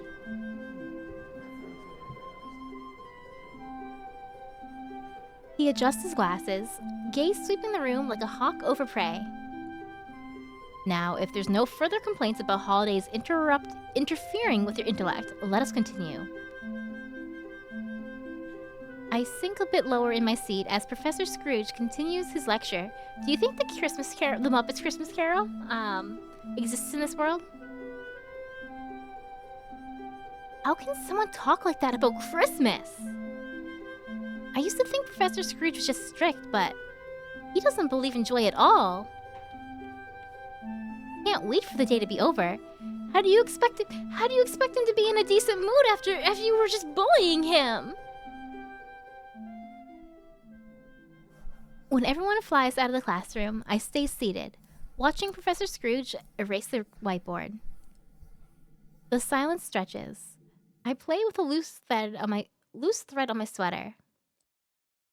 If this were any other class, I'd make small talk to fill a quiet, but somehow he makes silence feel like punishment. Then again, there's no other class where I'd get in trouble for passing notes. You weren't just passing notes. Or need to pass notes because we can use our phones. You shouldn't be using your phones in class. It's very rude to the instructor. Once the whiteboard is so clean, you can perform surgery on it. Professor Scrooge turns and walks over. Oh my god, I'm on Professor Scrooge's side. Guys, I'm on Professor Scrooge's side. What does that mean? What does that mean? You'd only have believed him if he said Christmas was just a capitalist square, that Coca-Cola played a big part into the laser that read into the back of our mind. It's all made up holiday. It's all commercialized now. There's no love and Christmas. It's all about buying stuff for each other, because the stores want you to. Emotion is dead. There's no reason to think that the Muppets don't exist here, so you assume, yes, the Muppets Christmas Carol exists? You're so right. It means CG, do you also agree? I think I also would have agreed with him when I was a kid, though. I don't know if that means I've grown up. I think it just means that I'm a stick in the mud, as they say. Look, Professor, I'm sorry. It won't happen again. You're not here because of your notes. What? He drops a sheet of paper onto the table between us. Miss Noel, I assume this creative reinterpretation of Hamlet is your submission? Yes, sir. You thought you'd replace critical analysis with performance art? I straightened him. Okay, but I mean, he's not wrong. He's not wrong here either. Like, I kind of agree with him here too. Like, if the assignment was a critical analysis, I mean, I guess I didn't see it entirely. Did she write her critical analysis in as a soliloquy? Because you could write the best paper ever if you don't follow. Do you hear? Okay, question. Do you hear that static, or is it just my headphones? Let me try unplugging them. I'm hearing like a ton of static. Now I'm only hearing out of one ear. Let's try this. Now I'm hearing out of 2 ears and no static. I'll take it. What was it saying? Oh, you could write the best thing ever, but if it's not what the teacher assigned, really, it's on you. Sometimes the assignment is less about the actual assignment and more about the fact that you needed to read what the assignment was. I agree with him. Where art thou emotions, if not repelled by our materialistic tendencies? That's why we do homework. Oh no, I hear the static again. It's fine. I think it's my cable. My headphone cable? Maybe. I straighten in my seat. Are we not a creative writing class? Wait, that's a good point. Your soliloquy reimagines Ophelia as a heroine motivated by longing. A touching notion, but you disregard the text. Ophelia did not die for love. She died because she went mad. I don't think that's fair. She wasn't mad. She was lonely. Loneliness is not tragedy, Miss Noel. Ophelia's end is senseless because she allowed herself to unravel. That is what makes her pitiable. Says Mr. Lonely over here. And that's exactly why it's tragic. Her father died and Hamlet used her. She needed someone to care about her and no one did. You confuse empathy with analysis. Literature does not owe you comfort. And people don't owe you misery.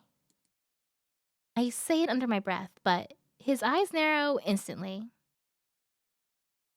I need to mark your assignment as a non-submission. This puts you at risk of failing if you don't ace the next assignment. Well, at least give her like a 50% or something. Christmas is fun and a time to be enjoyed. Child Christmas is capitalist invention. Teen Christmas is a capitalist invention. But we can take it back with our own traditions and relationships. Grown-up style. Which is, once again, buying more stuff. Actually, I think just hanging out, spending time with people, and I guess you could do that without money. I guess. Amazon's not gonna win this time. The next assignment. The one due on Christmas. The one you have 24 days for! Is that all, sir?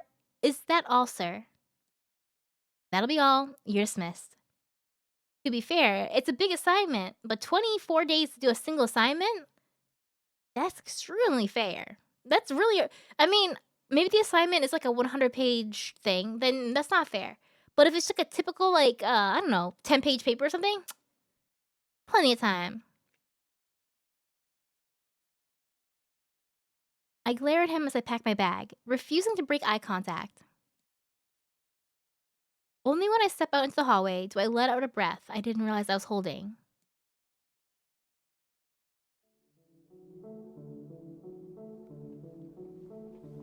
By the time Sage and I leave the building, snow has started to fall.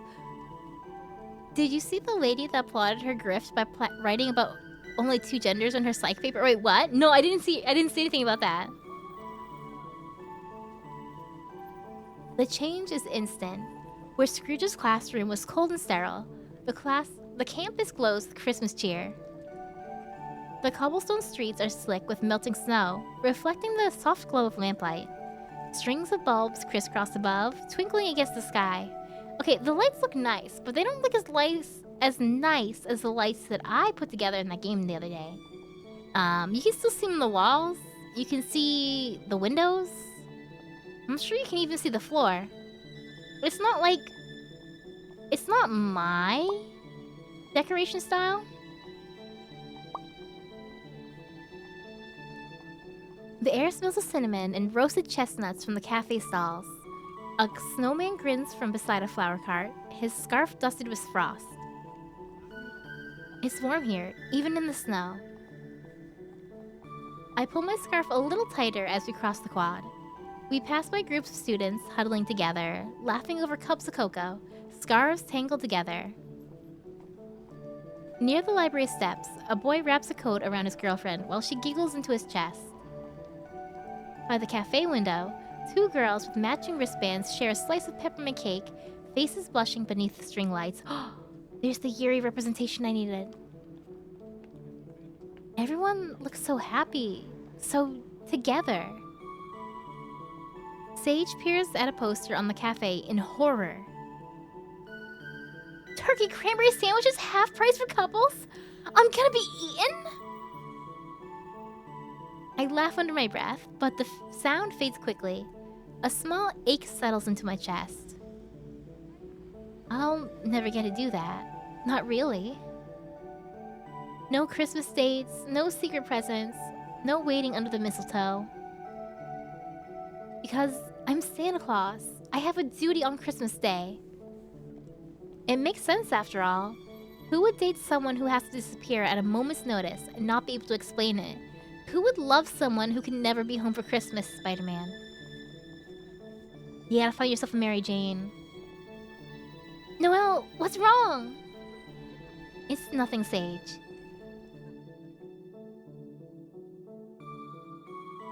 She's like Spider-Man. But the thought lingers even as I reach my dorm. It's enough. Seeing everyone else happy. That's what Santa is for. That's what Christmas is for Santa, right? I drop my bag beside the desk and sit on the edge of the bed, staring out the window as the snow keeps falling.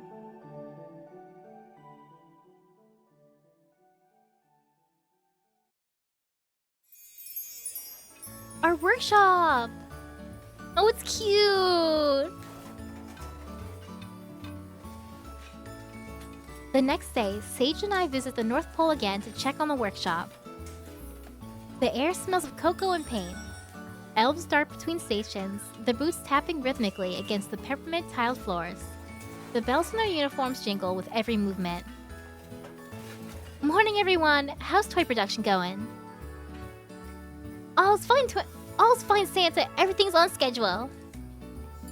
We're moving through the nice list faster than ever this year. That's wonderful news! I glance around, then notice a few nearby elves exchange uneasy looks. One nudges another with her elbow. You tell her. No, you tell her! Pep? I love Pep. We don't need to tell her. Everything will be fine. Oh no. That tone never means everything will be fine. Alright, what's going on? It's nothing major, really. Just a small setback. A setback? The last time someone said that, we lost 3 reindeer and a metric ton of... You lost 3 reindeer?! What?! How do you lose 3... You think did they lose their magical powers and go to a farm upstate and live there happily ever after?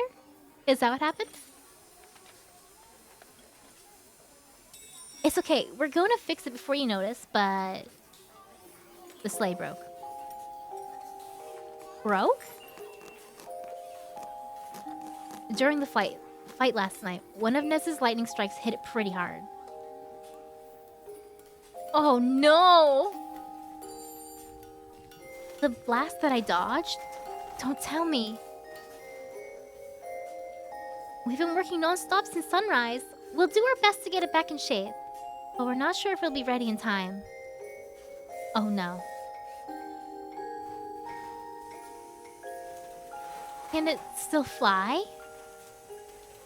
Not at the moment. The frame's cracked, the magic conduits are fried, and the reindeer harness could snap at any second. You have 24 days, we can fix it, right? Smells like someone's Christmas is gonna be extra crispy. Sage! What, too soon? I rub my temple and turn to the mechanic elves. It can be fixed, right? We'll try Santa, but it might take a little Christmas miracle. Then we'll make one. Hello, Mer! A bat! The elves nod uncertainly and get back to work, their tiny hammers tapping in sync. I stand by the half-shattered sleigh, the candy apple red paint charred black along the edges. What is Santa without her sleigh? What is Santa without her sleigh? Oh my god! What is Santa without her sleigh, guys?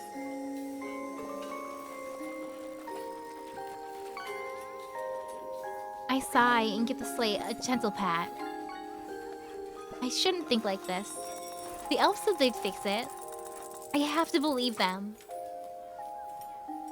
The rhythmic clink of hammers filled the workshop, steady and fragile as the snow outside.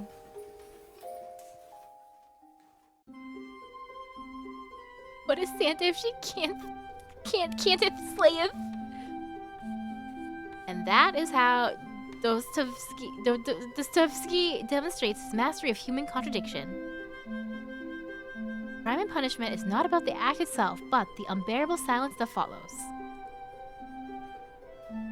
Raskolnikov's punishment isn't a sentence. It's the mirror he's forced to look into. Every page is a negotiation between pride and conscience. As the rest of the class takes notes, I flip through a few of the letters I received today. Dear Santa, I've been really good this year. I clean my room every Saturday and help Dad wash the car. Could you please bring me a telescope? I want to see the stars like you do when you fly.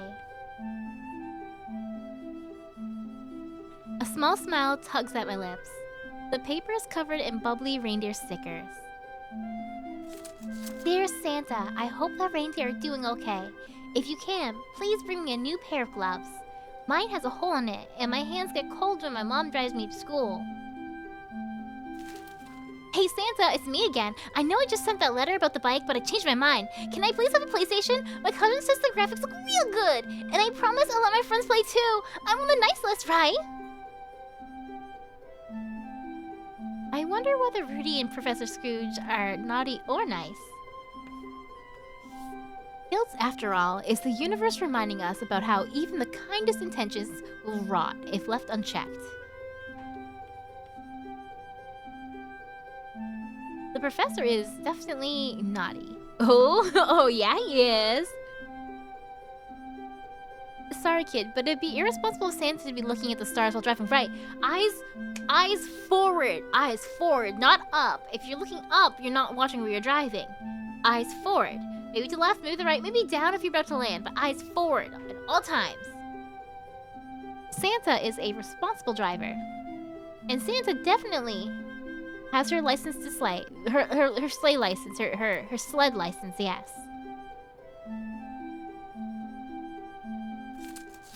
I unfold one last letter. It's paper torn from an old notebook. The handwriting is small and light, as if the writer was trying to use as little ink as possible. Dear Santa, we don't get much food here. My little brothers cry when they're hungry, but I try to make them laugh. I don't want a toy this year. Can you please send them chocolate? Just one big one so we can all share. I stare at the letter for a long time. Some wishes way more than others. I watched the professor lecture us with a frown. If he ever met those kids, would he feel that guilt he's lecturing about? Or just correct their grammar? As the lecture ends, Sage pokes his head out from my bag. Psst, Noelle! Are we still going to look for materials after class to repair the sleigh? Of course, we need to look for suitable wood.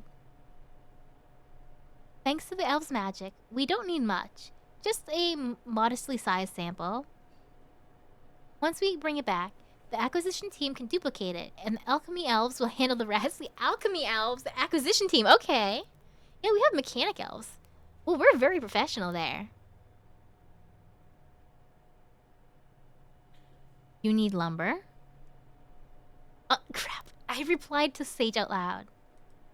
Yeah. I'm making some wooden toys. Technically, not a lie. Do you want to ride? Isn't your car broken? Not anymore. The old jalopy is finally running again. I'm surprised you haven't put it out of its misery yet. Isn't it the same one you were teased about in high school? They've known each other since then?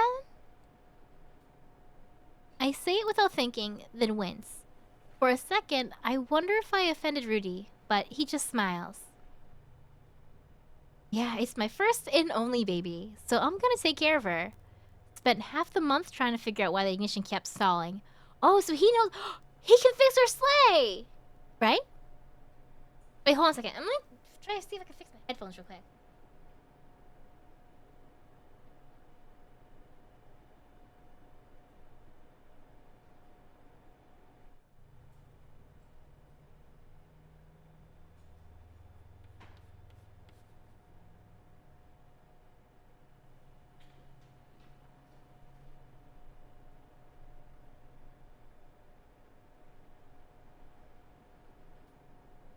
Meow, meow, meow.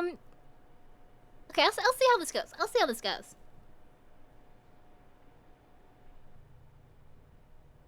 I don't think they'll fail because Noelle is actually foreshadowing that she takes no L's. So true.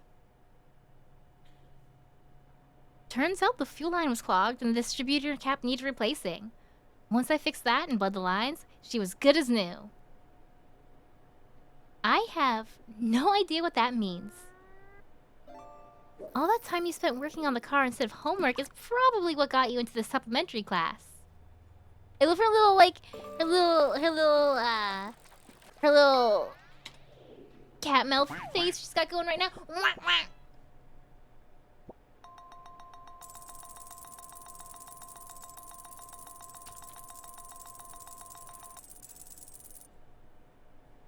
Anyway, I'm heading downtown anyway. Mom gave me a shopping list, so want to ride? Take Rudy up on his offer. Well, I do appreciate Rudy's offer, but once again, he's not the glasses-wearing, white-haired anime boy. Genius. I'm sorry, Rudy. You seem like a cool guy, but easy. A branch. Look for materials yourself and risk running into Nez. Just in case, like, you can say look for materials yourself. But just in case you're like, but wait, what if you want to see Nez? We definitely don't want to see Nez, wink. As much as I want to hang out with Rudy, it's gonna be hard to explain why I need a piece of every type of wood I find. Thanks, but I think I'll handle it myself. You should help your mom. You sure? It's freezing out there. I know, I'm sorry! He looks upset. I'm sorry, Rudy. You're for the second playthrough. I'm sorry. You gotta save the best for last. I'm sorry. Positive. I'll be quick. You're just your mom, Tim. I know. He used... Oh my god. What if he doesn't even have to do any chores for his mom? He just said that. He just said, like, oh, I gotta go do some stuff for my mom. So it didn't sound like he was, like, putting her... So it didn't sound like he was going out of his way to be helpful. But then she was like, oh, no, go help your mom. It's okay. Like, what if that just bit him in the butt? He was trying to make it, like, low, not expectations. Oh, God, I'm blanking on the word. Low stress? Low... Whatever. Whatever. I don't... Words, English, I hate it. Anyways. Low stakes? I'm thinking of every word but the word I want. Not maintenance, no. Low... Either way. Low pressure? No pressure, basically? As the classroom empties out, I shove the letters and notes back into my bag. Mocha! 4 months! 4 months! Ooh, I just like screamed to the mic. 4 months! Also, Mocha, I meant to message you back. I meant to mention you back, but I didn't have a chance. Pyong pyong pyong pyong pyong pyong. Pyong pyong pyong pyong pyong. Pyong pyong pyong. Pyong pyong pyong pyong. Pyong. There. There.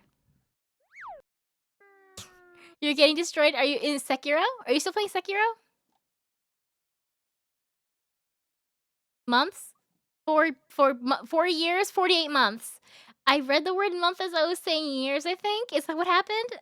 I don't know what I said. I don't remember what I said. I just remember the pyong pyong part. The second... Have I played Sekiro? No, not yet. I should try it, though. As the classroom empties out, I shove the letters and notes back into my bag. The coordinates of preferred trees have been identified. Before I leave, I glance toward the front of the room. Professor Scrooge is still at his desk, rubbing his temples, shoulders heavy. The circles under his eyes look darker than yesterday. He looks awful. I guess even assholes need sleep. The poor guy. I've not played Executor yet. I've not played the new... Wait, no, I have played Executor. I lied. I thought you wrote Undertaker for some reason. I played Executor like 5 times. You're right. I've played Sekiro. You're so right. I'm so right. He's got a katana. That's basically like a samurai. He catches me looking and lifts his head. Violet eyes sharp behind his glasses. He glares. I still haven't played it. I want to... Did you just write Undertaker? It was Undertaker, not a typo. Was that not a typo? Never mind. Sympathy revoked. I turn away quickly and step out of the lecture hall, popping a piece of chocolate into my mouth. That is not a typo. Good. I thought it was a typo. Then it dawned on me. Maybe Scrooge's soul gem is already corrupt, and that's why he has to blow off steam at night trying to destroy Christmas.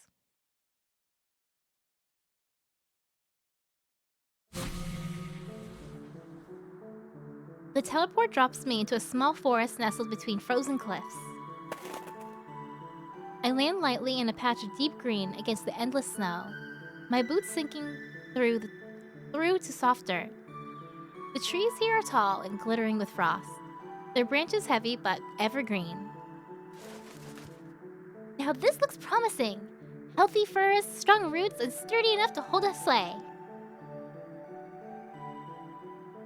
They'll make perfect conduits for Christmas magic. The elves will be thrilled. I reach for the nearest tree and blink. It's gone. Huh?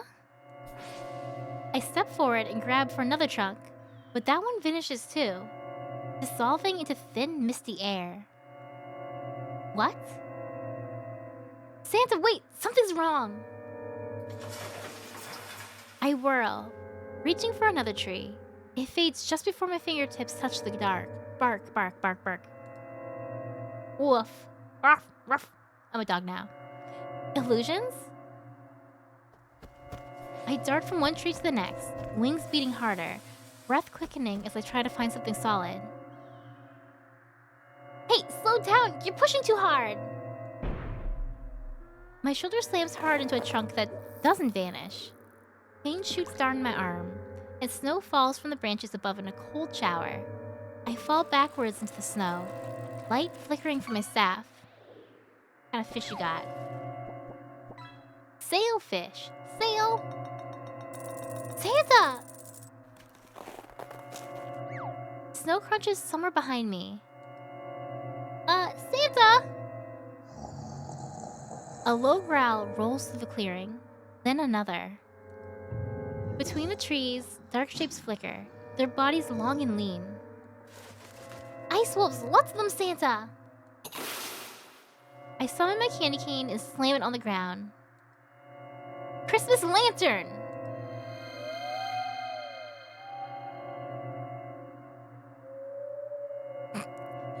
Find something solid, slow down the path. Pushing too hard. What's wrong with that line? I don't see what you're talking about. What? I think that was it was perfect. A burst of light expands from the staff, washing across the clearing. The wolves twist and melt into smaller forms, humbugs, their bodies shrieking and chittering with laughter. Humbugs, of course it's humbugs! I swing my staff, batting a few from the air, but more rush in, darting between the snowdrifts. Hold them off, I'll provide moral support! Before I can snap at him, the snow behind me trembles. Something enormous rises from it. An ice wolf twice my size pulls itself free from the ground. Frost clings to its fur, glinting like shards of glass, and its eyes burn on eerie blue. Something what? Twice my size?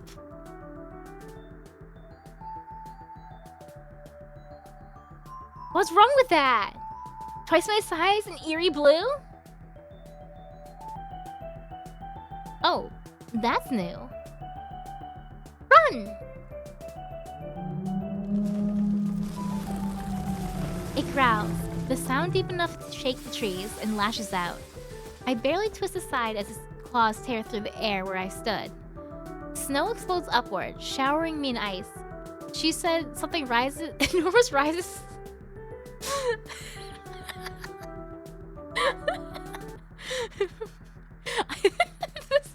I think it's on you. I think that's on you, Sweepy. Now every line I even read it like that. Every line's been twisted.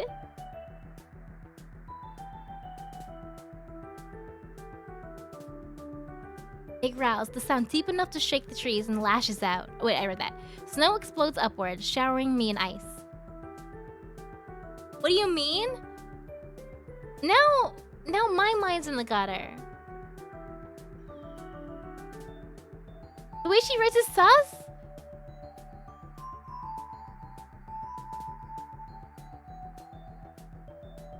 Do you just think every... Do you just, every time you hear the sentence, something enormous rising? Do you hear the word wood? Do you hear the word wood and immediately think of not trees?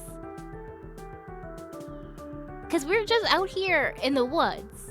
We're just out here in the woods looking for some woods, and then something, enormous rose from above, and now we're covered in snow.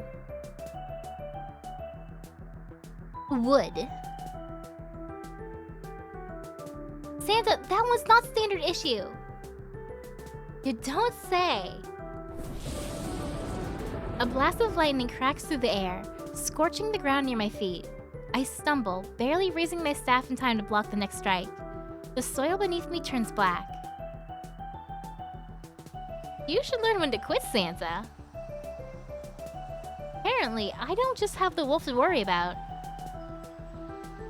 Ness is standing atop one of the firs, violet magic gathering around his hand. I was wondering when you'd come scavenging. How predictable. You again? Can't you find a new hobby? And why would I? You're my favorite hobby. Oh, she's his favorite hobby! That's so romantic! She's just a toy that he can play with. Oh, that's so cute. He stuffs off the branch, landing lightly in the snow. Around us, the humbug scutter. I almost said hamburger. Humbug scatter, reforming into a spinning ring of dark light. The air crackles as Nez raises his hand, and the ice wolf roars again. I knew I should have taken Rudy's car. The wolf launches towards me. I dodge, diving underneath its massive claws, and it sinks into a tree trunk behind me. In an instant, the trees topple like matchsticks. There's the wood that we needed! Easy! Like, how are we gonna cut down the trees beforehand? Has Sailor Moon vibes though? Hell yeah, it does! I love that. I raise my staff. Christmas ribbon!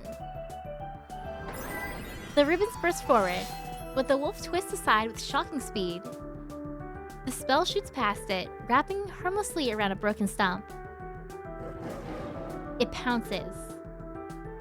Santa! The ice wolf slams into me, knocking the air from my lungs.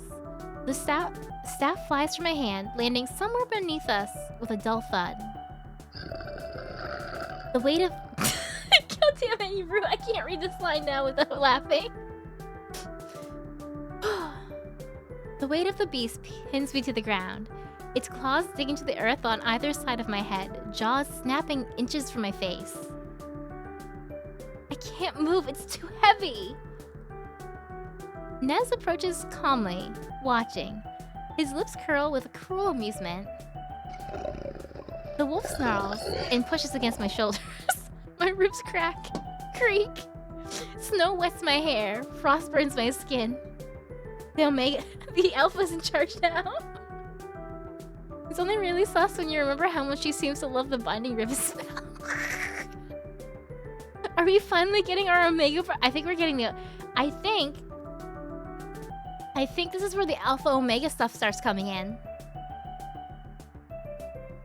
Do you yield? The words slice through the clearing like a blade.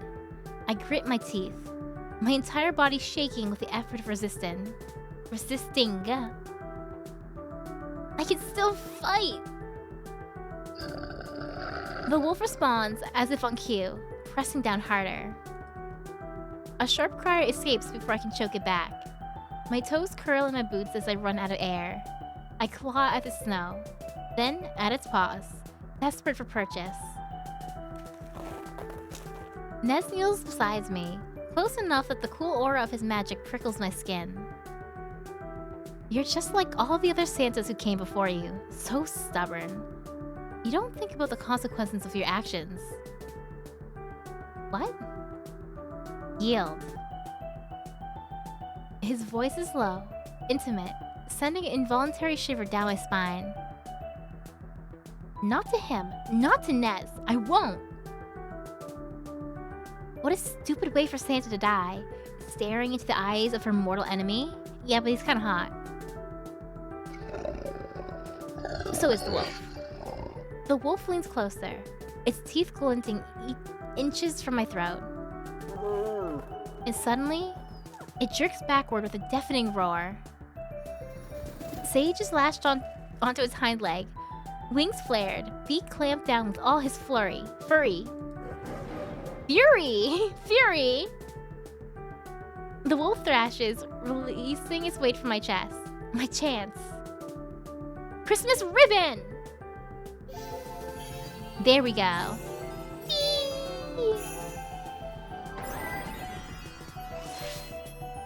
My staff speeds towards my hand as if hearing my call. I grab it midair, slam the end into the snow, and a flare of red and green energy explodes outward. The ribbons lash around the wolf, binding its icy form. In a burst of warm golden light, oh my gosh, every word. The monstrous creature shrinks back into an ordinary wolf, trembling but harmless. Poor wolf? Now I feel bad for the wolf. Hold on a second. It's really warm and I need to take off my sweater. Is that there? I'll put the headphones right here, maybe? Okay. You know, I think there's nothing sus in any of these sentences. I think, maybe you're the sus one. This is just a cute, innocent, magical girl, Mahou Shoujo story about Christmas and romance. Watch out! I grab Sage just as a bolt of violet lightning tears through the air, scorching the snow where he stood. I suppose your little turkey isn't useless after all, but I know you're almost out of mana. Nez lifts his hand again. Another blast arcs towards me. I twist midair, deflecting sharply with my candy cane. Nez throws up an arcane shield just before the spell explodes in his face. This isn't sus like my other magical girl show. No, this is not. Yeah, you know, actually, yes, exactly. This is not, what's it called? Gushing over magic. This is not gushing over magical girls. No. There's also no Yuri, apparently. Our two romantic options are straight. Unfortunately.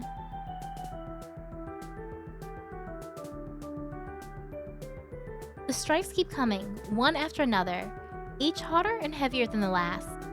Each time I deflect his lightning, my mana drains. Sparks flash across the snow, lighting the clearing in bursts of lilac. This is the year I'll finally destroy the workshop. And you.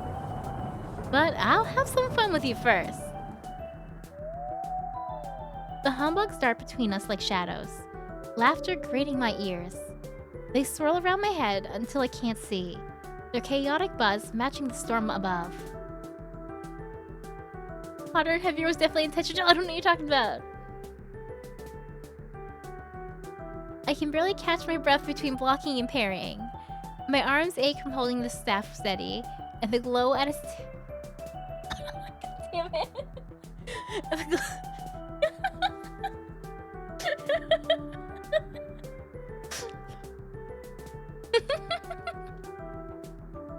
And the glow at his tip begins to dim once again.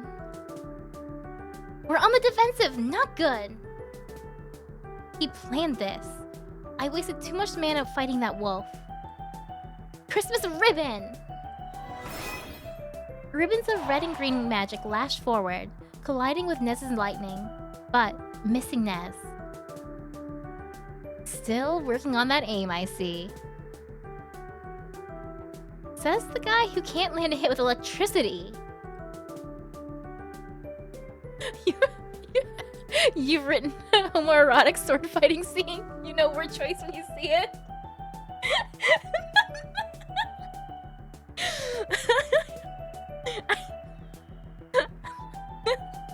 I feel so. What if it's not intentional? I'd feel so bad.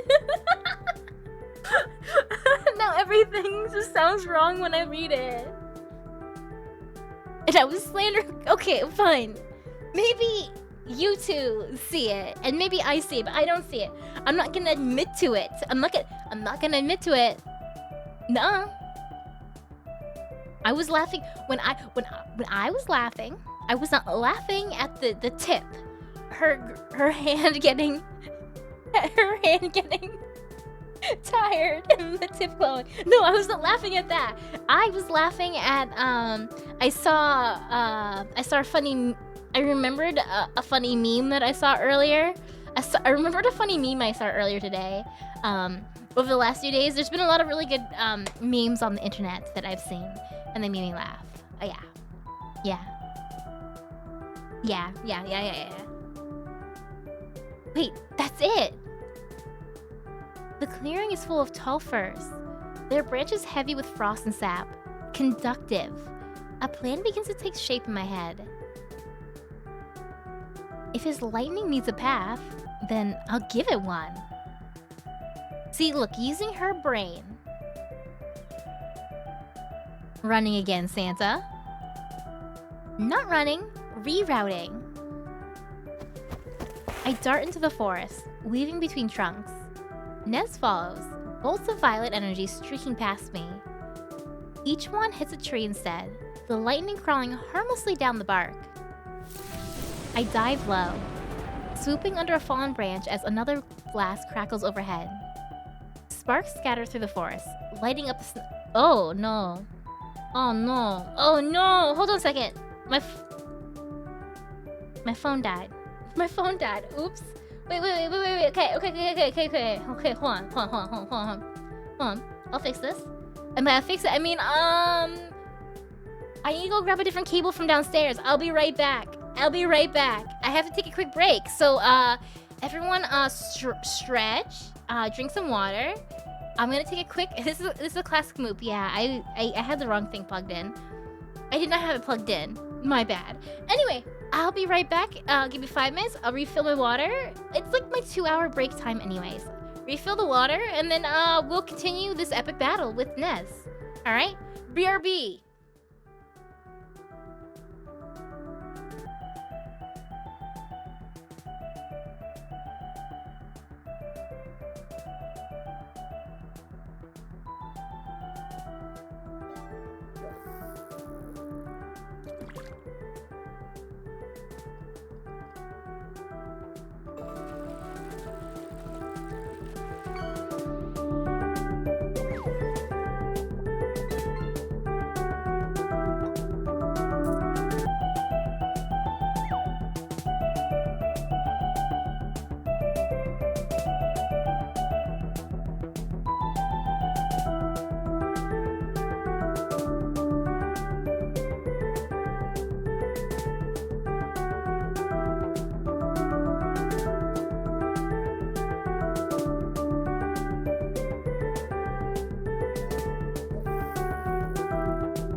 Alright, I'm alive again. I'm alive. I exist again. Wee. Oh my god. Whoa. Too big. I have all these like magical elf spells to make myself bigger and smaller. It's crazy. You know in Alice in Wonderland, she had to like eat the cookie and drink the potion and all that stuff to change her size? I don't have to do that. I just have to think about doing it and it happens. I think, wow, I want to be bigger. I get bigger. I think, wow, I want to be smaller. I get smaller. It is hard to control because sometimes I get a little too big or a little too small. It can be awkward in those situations, but it works out pretty well most of the time. So I think I fixed my little technical malfunction. I mean my magical spell malfunction, of course. Does that mean Moop just chooses to be short on a normal day? On a normal day, I am 60 feet tall. 60 feet. I am very large and giant and tall. How tall is Godzilla?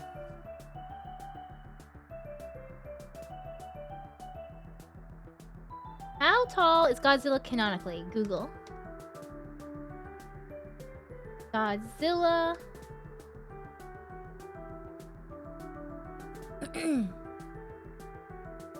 There's a Godzillapedia. Okay.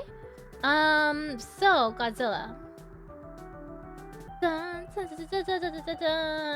Height. 355 feet. Okay, I lied. I'm not 6D feet, I'm 600 feet. I'm taller than Godzilla.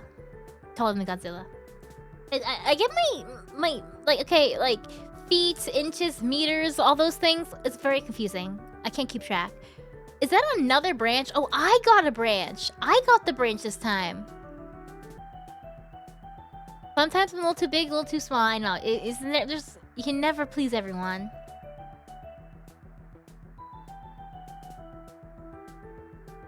So, what, you did it! Congrats, Zero!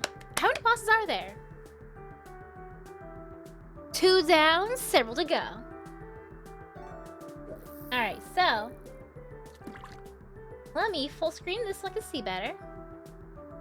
Wonderful.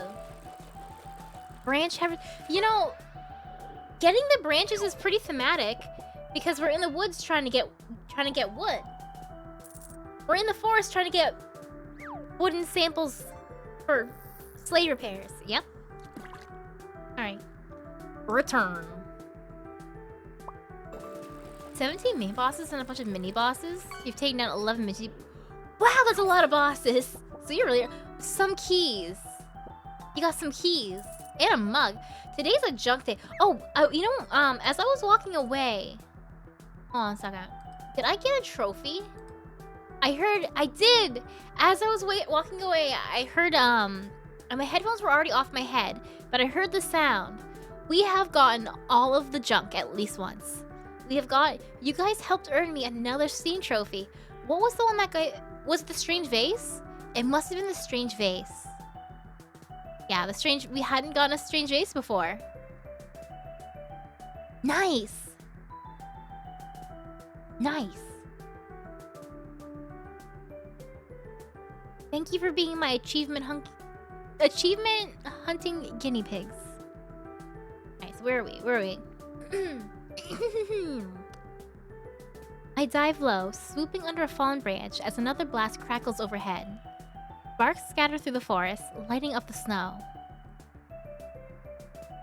I don't parry or use spells. I just fly and dodge. Oh, that's me! That's me when I play Dark Souls or Elden Ring. That's how I play Night Rain. No parry, no spells, just fly and dodge. Sometimes I hit things. That's it. That's it. That's it.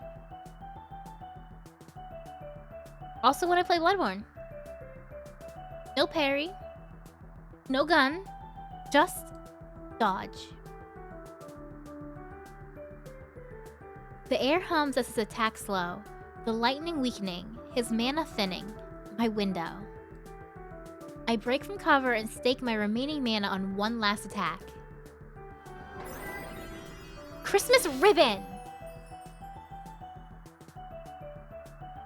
The forest flares with light. Dozens of glowing ribbons burst from my staff, twisting through the air like streams of tinsel. They wrap around Nez, binding him between two trees. It's his turn to be my prey, stuck in a spiderweb of ribbon.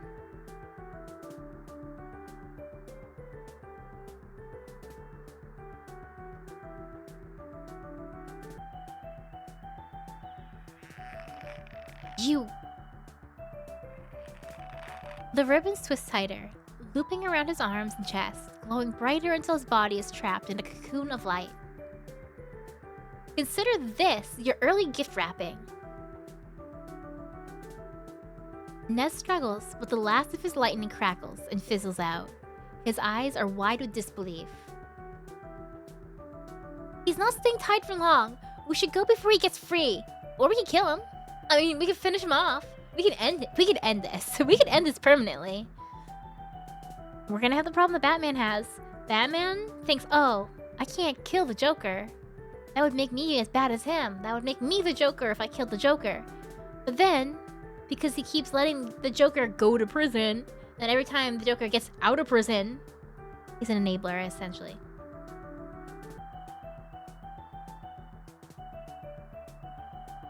Choices are creative, there's no wrong answers. Oh, I'm gonna approach him. Easy. I like how it's a little bell jingle when I go... a bell jingle when I go over the thing. Hear that? Very holly, very jolly. Actually toxic relationship? No. Yes, the toxic yaoi. That's what Batman and Joker are in. Always fighting, grabbing each other, rolling around on the ground together. Let's approach Nez. Would he have really let the Ice Wolf kill me? What are you doing? I can't leave yet. There's something I've always wanted to know. About Nez. He's no longer thrashing about, but the ribbons holding up the cocoon are snapping one by one as the spell wanes. Against my better judgment, I step forward. My boots crunch on the snow directly in front of Nez. Why do you hate Christmas so much? The forest is still. Violet eyes lift to meet mine. For the briefest moment, I catch something in there that is reminiscent of sorrow or regret. That's the first time you've ever asked me that. His voice is soft, quiet. So unlike him, it doesn't sound real. And then, he yanks on his binds. The cocoon breaks apart in a shower of light, and Nez drops to the ground. Nez! His hair falls over his face, shielding his expression from view. Before I can react, violet light erupts from his body. Then, he's gone, leaving only sparks and the faint smell of ozone behind. Boom, boom, boom! So much wood! Don't laugh at that. Back at the workshop, the acquisition elves crowd around the pile of wood I brought back. Their small hands move quickly and expertly, examining each piece, checking the grain as if handling precious gemstones. Does that mean the sleigh will be okay? The acquisition team lead adjusts her glasses. It's looking promising, very promising, but I won't know for sure until the alchemy team finishes the reconstruction. I cross my fingers by instinct, whispering a small, earnest prayer to Saint Nick. If there's any more samples that we can collect, please let me know. Santa, Santa, come look at this! The elves take my hands and eerily lead me across the workshop floor. The presents are almost ready to go! My breath catches. Spread across the long wooden tables is a sea of gifts. There are the classics, hand-painted rocking chairs, rocking horses. Rocking chairs are for the old people. Rocking horses for the kids. Rocking horses with glossy red saddles and carved stars on their sides. Beside it are rows of puppets, strings tangled playfully, their wooden faces smiling up at me. Around them, tiny train sets loop around miniature snowy towns with glowing lampposts, rolling past porcelain dolls carefully dressed in shimmering outfits made by the sewing elves. Then, there are the modern treasures. The PlayStation 5, the Xbox, what's the most current Xbox? The Xbox? The Steam Deck? What are other things the kids want? Oh, a Labubu! Ah! I rolled over everything on my chair. All my cables are tangled. Hold on. I fixed it. Okay, we're good. At least I didn't spill my drink this time. That's fine. Then, there are the modern treasures. Headsets lined neatly in boxes, blinking with tiny enchantments. Gaming consoles lie close to them. Tested for safety by the tech elves. Graphic novels, Gundam kits, and figurines stack high. Gifts for every kind of collectors. Oh my god, is that where my Master Grade SD Barbados came from? From the workshop? Was that from Santa's workshop? Santa made my Gunpla.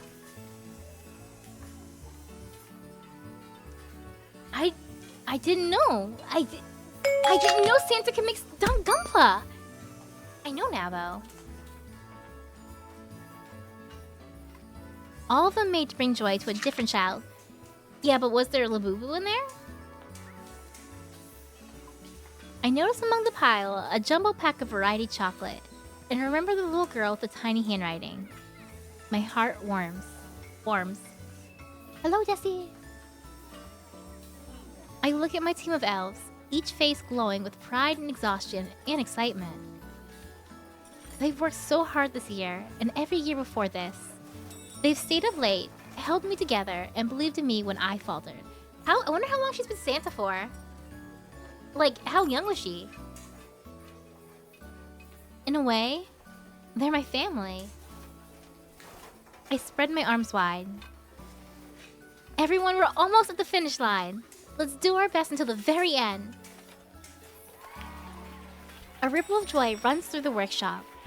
The elves cheer, bells jingling in harmony as they raise their tools and staves high. Staves? Save staves? I don't know. Ketchup.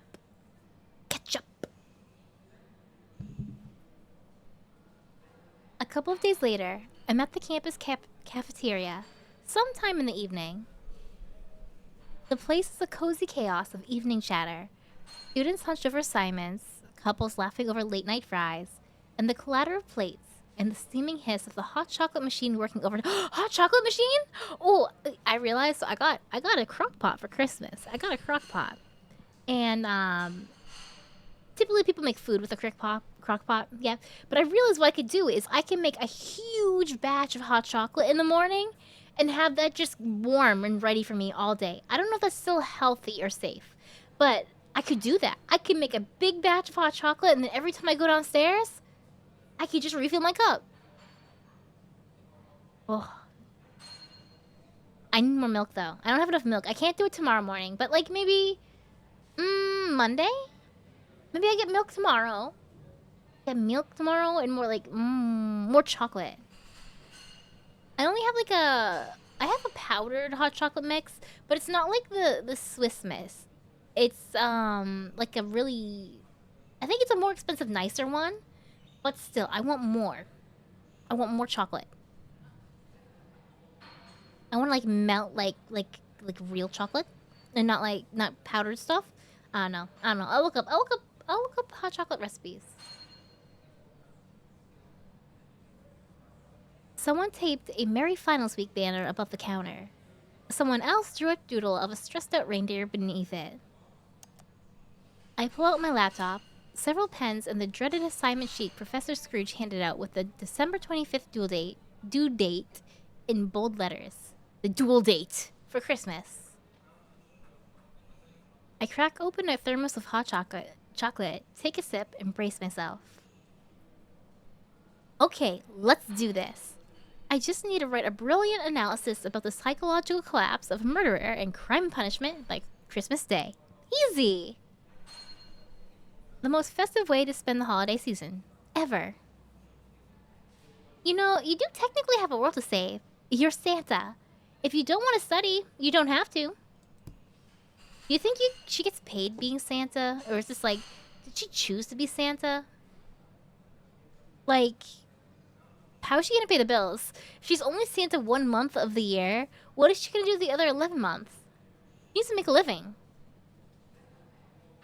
Unless every December when she goes to the North Pole, she's given a bunch of money because Santa has big coffers. I don't know. Maybe she's just in college for fun. I pause, tapping the end of my pen against the table. I do have to. If I don't ace this assignment, I fail the class. If I fail the class, I repeat it. And if I repeat it, Professor Scrooge wins. You make this sound more dramatic than your magical battles. It is a battle. A battle for my academic life. Against one man with terrible opinions. Exactly. And I won't back down. I slap my notebook open. The noise echoes far louder than intended, causing a few students to look up in alarm. I smile sheepishly. Has someone asked us about Power Rangers as well? And the general answer is this is volunteer work. Yes, I can't say definitively for all of the Power Rangers, but I can tell you specifically in the Time Force, Power Rangers, Time Force, they have to get jobs. At the beginning, they have to establish their, like, odd job business because they need money to, you know, support themselves. They had to find somewhere to, like, live. So they didn't get paid. Yep. And then in the Super Sentai version of Mirai Ranger or whatever,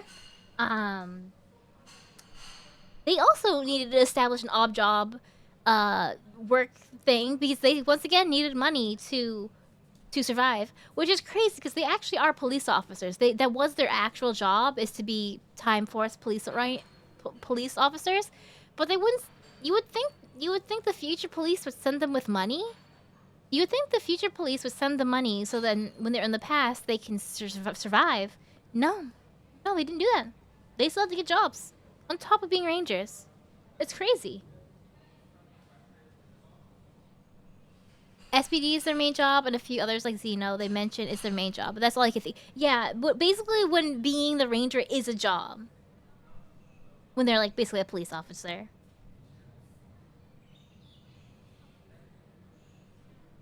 Right, time to lock in. Watch and learn, Sage. I'm gonna conquer this essay. I'll channel the spirit of literature, the power of creativity. And my face hits the table with a dull thunk. Santa, hey, no sleeping! I curl my arms under my head, a makeshift pillow. The warmth of the cafeteria sinks into my bones. It's so comfy.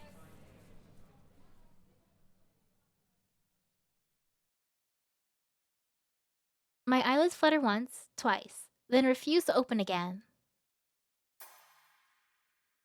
I'm woken by a faint sound, a soft crack, like glass shattering somewhere nearby. Does being a Power Ranger get good benefits and time off? I think benefits probably not. Maybe like funeral.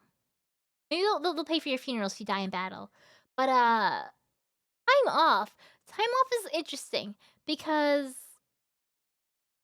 there might be a lot of time between attacks, between where the monsters are attacking. So technically they do have time off in between the attacks when they have to really be, you know, defending the world. Does that count as a time off? That said, if they are in the middle of a vacation, if they're in the middle of something fun, and the monsters start attacking the time, they do have to leave that. They can't just say, "Whoa, it's Friday." You can't. You can't.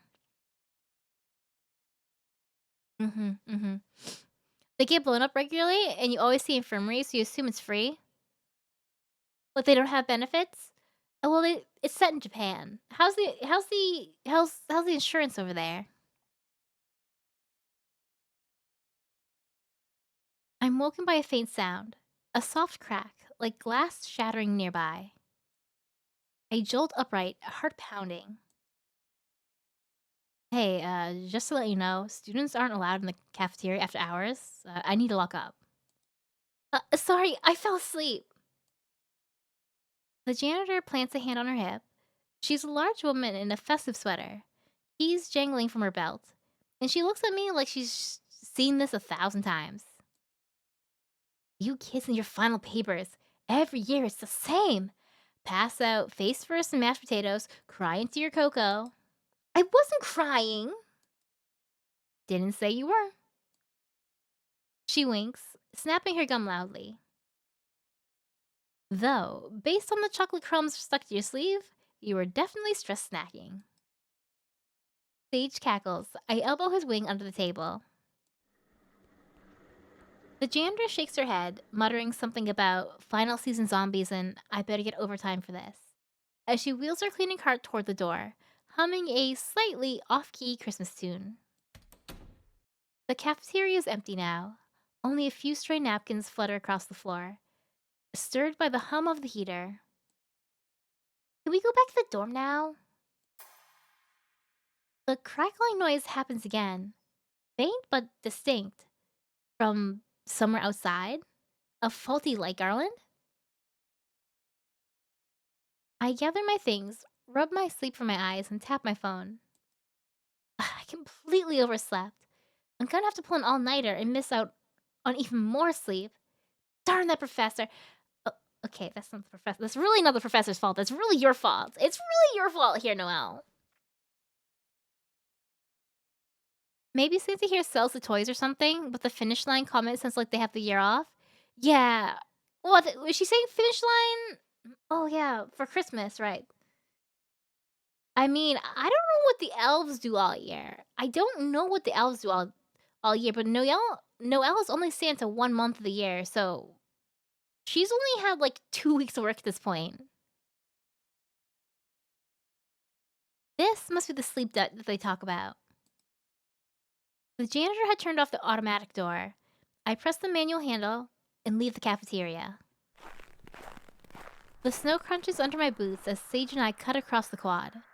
The Christmas tree looms ahead, half its light dark, flickering weakly against the sky.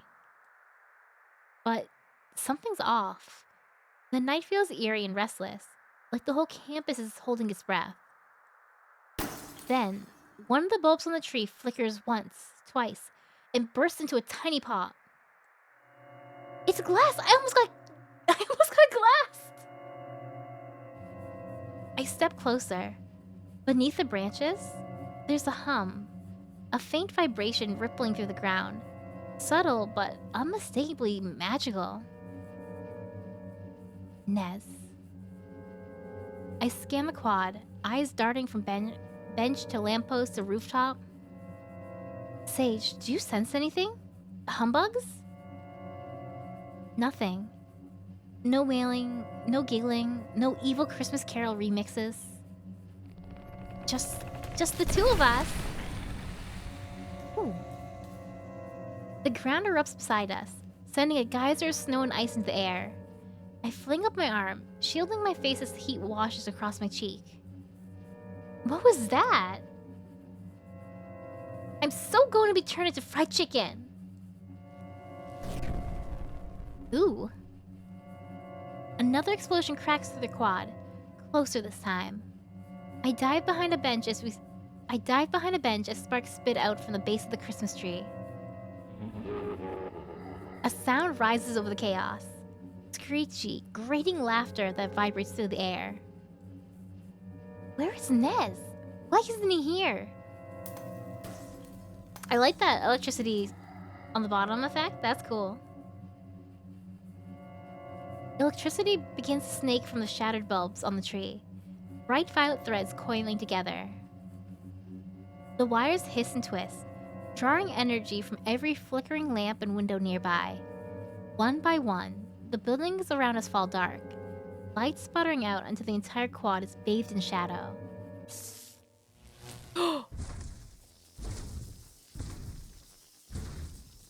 Yo, what's that, Hold on.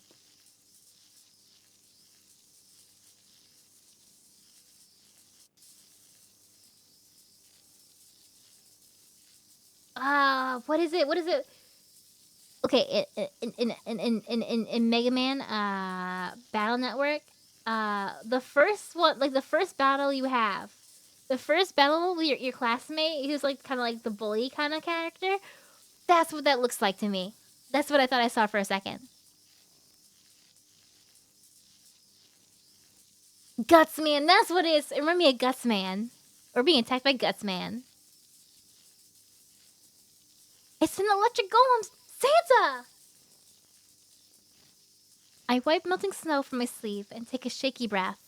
I finished my chocolate sash when I was studying, but I need to commemorate the date. I fish a marker from my pencil case and draw a small tally on my arm. It works. Yes!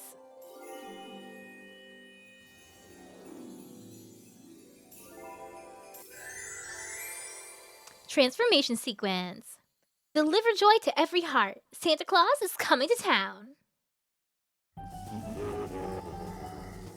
The creature swells with stolen power, drawing from every busted bulb.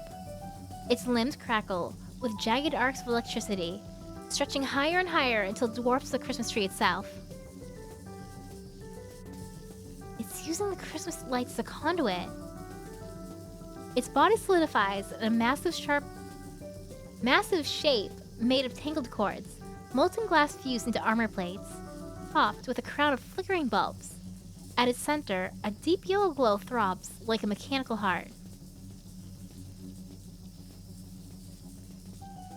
You know, I've noticed that in a lot of things. Like the villain has all these cool devices and doohickeys and powers, all powerful stuff, and the main character's just like, I'm gonna punch you and I'm gonna win.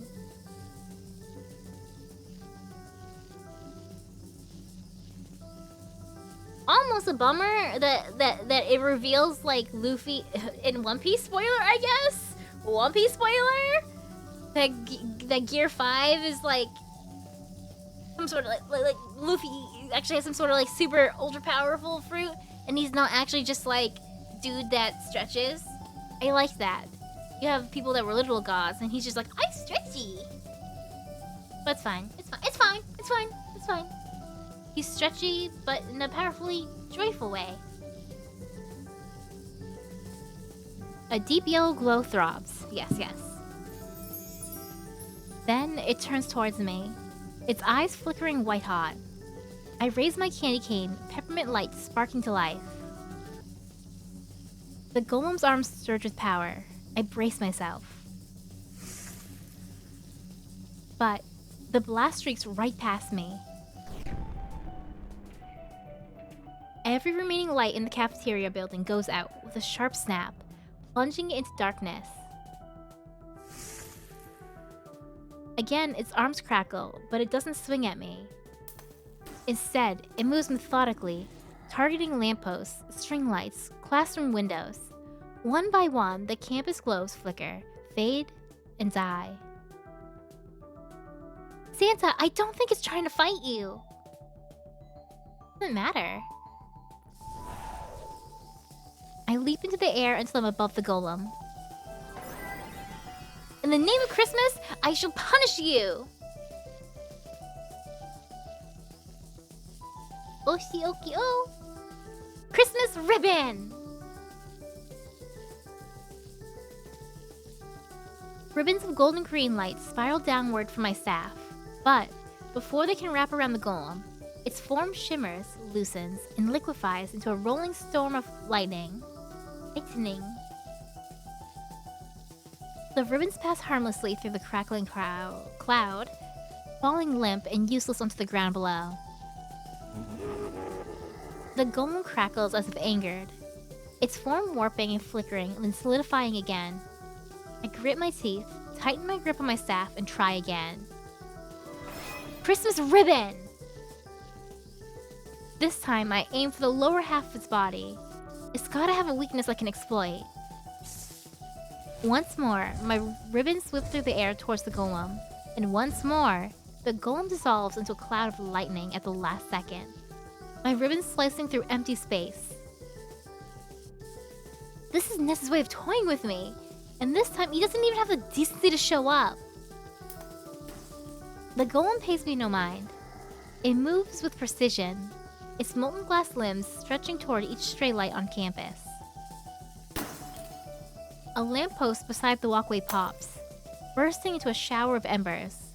Another goes dark. The strings of bulbs around the courtyard gutters flash once, then die. Santa, the whole campus is going dark! The lights inside the lecture hall flicker out one by one, each window going black like closing eyes. No matter how many times I cast Christmas Ribbon, the golem turns to smoke before I can land a hit. The quad dims with every second, shadows swallowing the familiar shapes of benches, trees, and pathways. Soon, only the moon remains, casting pale silver over the snow. I try to lift my staff again, but my arms tremble. My magic sputters at the tip, signifying that I'm out of mana once again. The golem pauses in the center of the quad.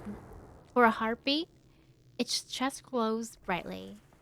Then, the light fades. Its entire body loosens, wires slackening as if someone cut its strings. The molten glass that formed its limbs cool into brittle black fragments. Tongue twister! With a low hum, the creatures collapse in on itself, dissolving into a plume of smoke which drifts upwards like a dying ember until the breeze tears it apart. Silence returns. The quad sits in complete darkness, still and cold beneath the moonlight. I collapse on the ground, both magical and mental energy spent. I lean on my palms, catching my breath. We won, I guess. My transformation fades away, putting me back in my fluffy sweater. Sage puts his illusory ward back up. I'm about to get up when a prickling sensation creeps up my back. Something sinister lingers behind me. Nez? I turn and see Professor Scrooge walking slowly past the half-dead Christmas tree, gaze lifted as though examining the broken lights. The professor? He's still here? A faint crackle rises from the trees. Electricity dances between the shattered bulbs, violent and raw. The singing fish!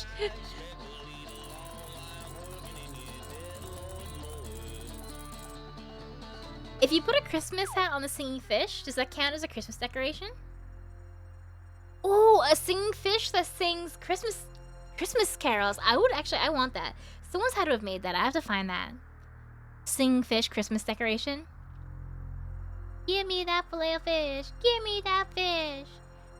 What if it were you hanging up on this wall? If you were in that sandwich, you wouldn't be laughing at all. Wow. It's going to explode. Professor, get out of the way! I lunge between him and the tree, just as the branches erupt with a dangerous blast. Time slows as electric turns snap and spark around us. While I reach for him, his eyes reflect the electricity in a purple sheen that almost looks familiar. Suddenly, I'm not saving him, but he's saving me. I'm spun and slammed to the ground, while Professor's hands latched onto my wrists, shackling them together as his body straddles mine. Oh? That one, I don't think that one's a coincidence in how it's written. Not at all. That one's definitely intentional. My Filet-O-Fish song cover. That's what you got. That's what we got it. We got it right then. That was my cover. I didn't have the reverb on. Dang. Okay, maybe I can do it again with some more like some harmonies or something. There's no air left in my lungs as I look up at him as the tree goes silent. The confusion in me only rises when I see how lethal Scrooge's expression has turned. He's been stern with me before, but I've never seen him look quite so deadly. Why did you attack me? Let me go! I try to wrestle my arms free of his grip, and that is when Scrooge realizes what he's done. Noelle? He stands up at once. Like that could fix what just happened. I rise and keep distance between us. My pulse is out of control. Did my professor really just pin me to the snowy ground? Who else did you think it was? I thought... No, you owe me an explanation. You jumped straight into an active arc flash. What were you thinking? You could have got yourself killed. I was trying to save you. You almost got electrocuted. And you care enough to save me, do you? I could ask you the same. I mean, I'd hope. I would hope that no one would hate the professor enough to watch them actually die. That'd be too cruel. Oh, you failed me in my class? Guess you die. It's okay, he's Scrooge. He's cynical for the world. He pauses to push up his glasses as our heated words echo in the quad. Thankfully, no one is around. You may be my worst student, but I don't want to see you dead, Noelle. I pant into the air and notice I can't see his breath in the cold wind. I blink. Wait, I'm your worst student? By far. Oh, that's so mean! I hear an electrical sizzle behind him. I take 2 steps forward and attempt to push him away. He grabs my wrist again. He looks down at me with curious eyes. I try to pull free of him yet again. His voice lowers. You attacked me again. Air rushes out of my nostrils as I meet his glare. Can't you see the lights on that Christmas tree are faulty? You shouldn't stand so close.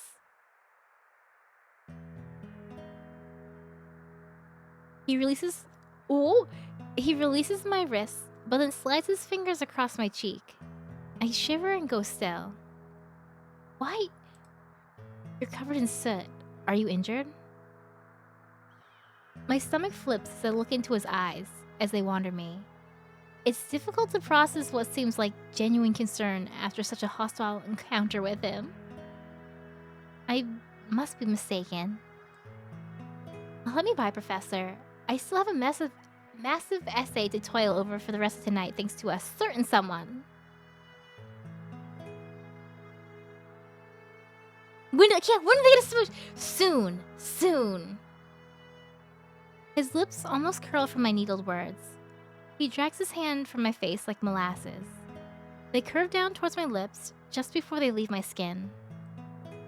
A strange sensation plummets down into my belly from the look in his eye.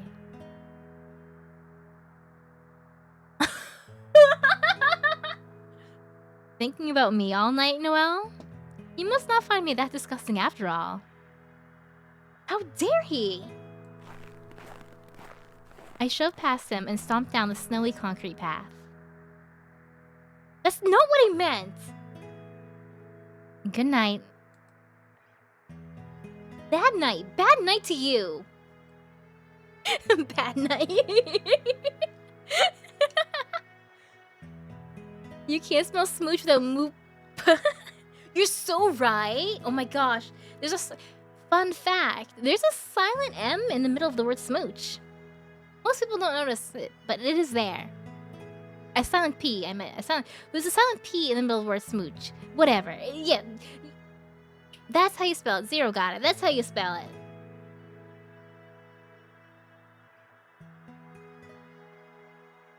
The professor all but cackles into the night air as I rush back home.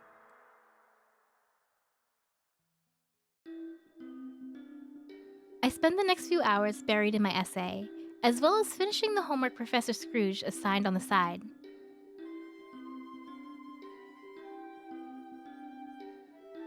No matter how many cups of cocoa I drink, the stress refuses to leave my spine. I keep thinking about why Professor Scrooge was at the tree that night. What was that sinister air I felt? What was that superhuman speed? Why did it remind me of Nez? My whole body clenches at even the idea of Nez. My sleep deprivation is probably getting to me. What am I thinking? Cups? Sea cups? Sea cups? What about sea... What about... Wait, did we talk about cups? Cups of cocoa? Multiple cups of cocoa?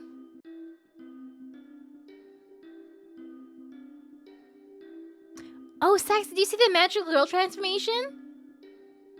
There is a magical girl transformation, and we do see her outline of her figure. Just saying. Just like a Sailor Moon. It's hard to see in her, her frilly sweater here.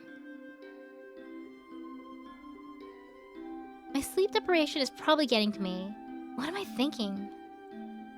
Still, what happened the other night probably put me in that professor's bad books. I do not want to repeat this class for the third time. It's only a few days until Christmas. We should probably check on the progress of the sleigh repair. But what will I even be able to do? Nez hasn't tried anything since the last electric golem. I'm not naive enough to believe he's turned over a new leaf or anything. He must be plotting something. Something big. My phone pings all of a sudden, startling my thoughts. An email? Dear students, your grade for A2 Critical Analysis of Hamlet has been adjusted to a pass. I almost dropped my phone in shock. Then, relief. Is this a mistake?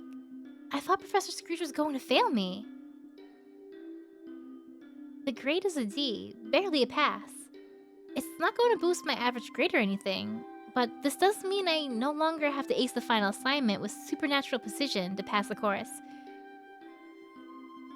I need to tell Rudy! I shoot Rudy a text.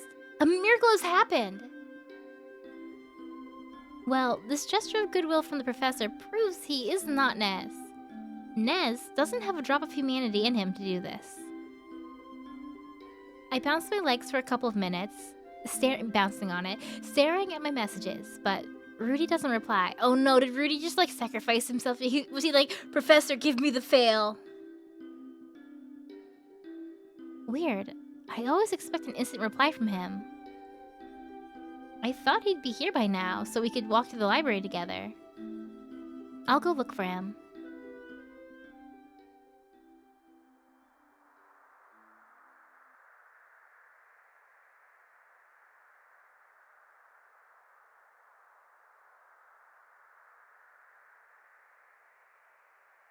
On my way, I hear two familiar voices. You don't get to tell me how I run my class. I'm paying my university fee, so I'm a customer. Customers do, in fact, get to give feedback on the service they're receiving. Well, okay, that's not really true. I mean, like... I slow my steps and peek around the corner. Rudy stands straight and unflinching, arms at his hips, while Professor Scrooge's arms are crossed, posture rigid as ice. Rudy and Professor Scrooge? Arguing? This is a university, not a bakery. You don't get to request substitutions when something's not to your taste. I'm not talking about taste, Professor. I'm talking about basic human limits. People are exhausted. You gave us 3 assignments, a quiz, and a 5,000-word analysis. 5,000 word? How much is that?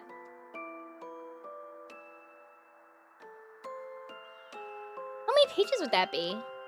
That's like 10 pages. That's not that much. Oh, wait, 10 pages single space, 20 pages double space. Okay, maybe that's a bit much for, like, an undergrad.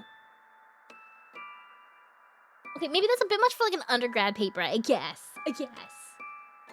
Especially for, like, an accelerated winter course. Fine. You know what? That is it's a little much. Like, what is this, like a 3-week course or something? That part, maybe a little understandable. Christmas holds no academic relevance. It holds emotional relevance, mental health relevance. People are burned out, sir. Winter term is brutal enough as it is. Burnout is a natural part of intellectual rigor. I will not coddle my students by lowering expectations. It's not coddling to treat people like human beings. Rudy's voice is steady, but I can hear the frustration simmering beneath it. My job is to push my students to their full potential. That is the service you're paying for. Excellence requires pressure. Pressure? Noelle is pulling all-nighters every night. I reel at the mention of my name. Well, this is a little awkward because, like, you know, he did just kind of pardon her a little bit.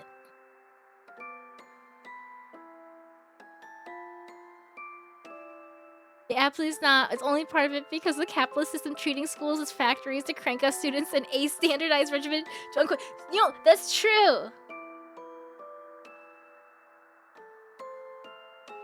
You know, there is okay. Not referring to burnout. And you're so right. You're so burnout. He's so wrong on that. Like, I agree with him on the professor side of like, there is a problem with universities and stuff where they're like, we have to make this a product. So just give these kids A's and don't correct their work and let them get their degrees. But then, like, people are graduating and they're wasting all this money without actually learning anything. That's a problem at some schools. But also, the opposite end of the spectrum, when you're burning them out and you're training them to just be like cogs in the wheel, cogs in the machine, little worker bees, that's not great either. You gotta let people learn. You need a little, you know, enough pressure to keep people motivated to get their work done. But like, you don't want to like put people's like mental health and physical health at stake. That's not great.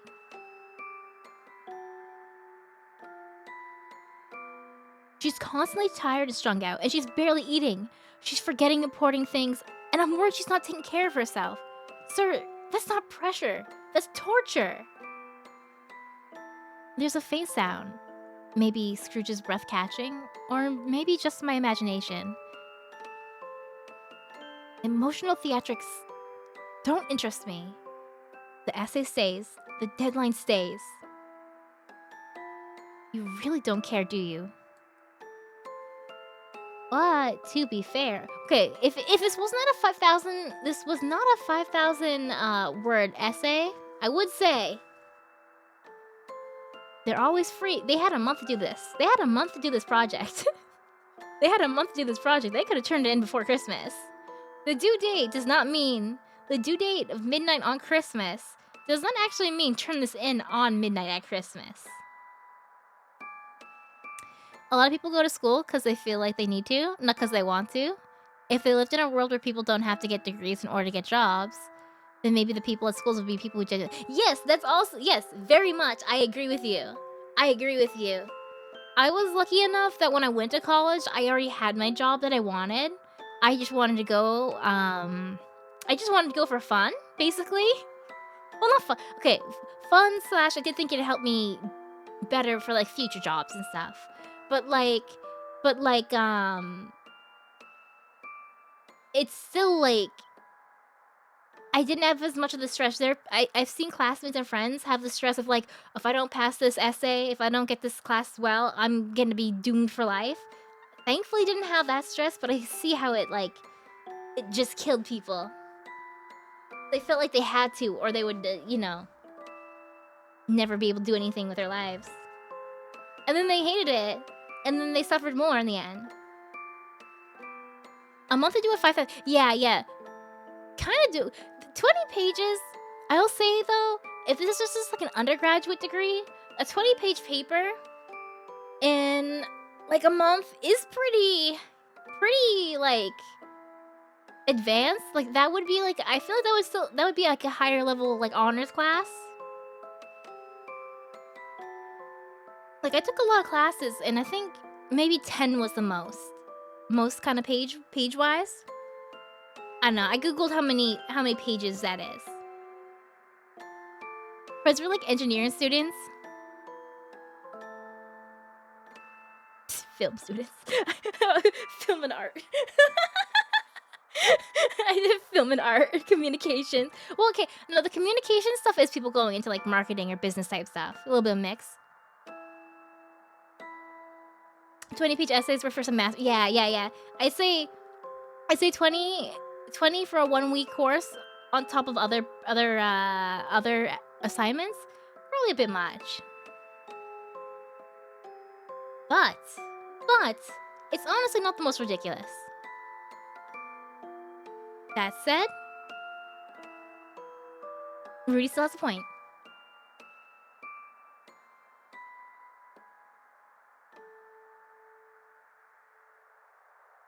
There's a long, heavy pause. I press closer to the wall, heart pounding. I hear Professor Scrooge inhale, then exhale. It's not your concern how I live.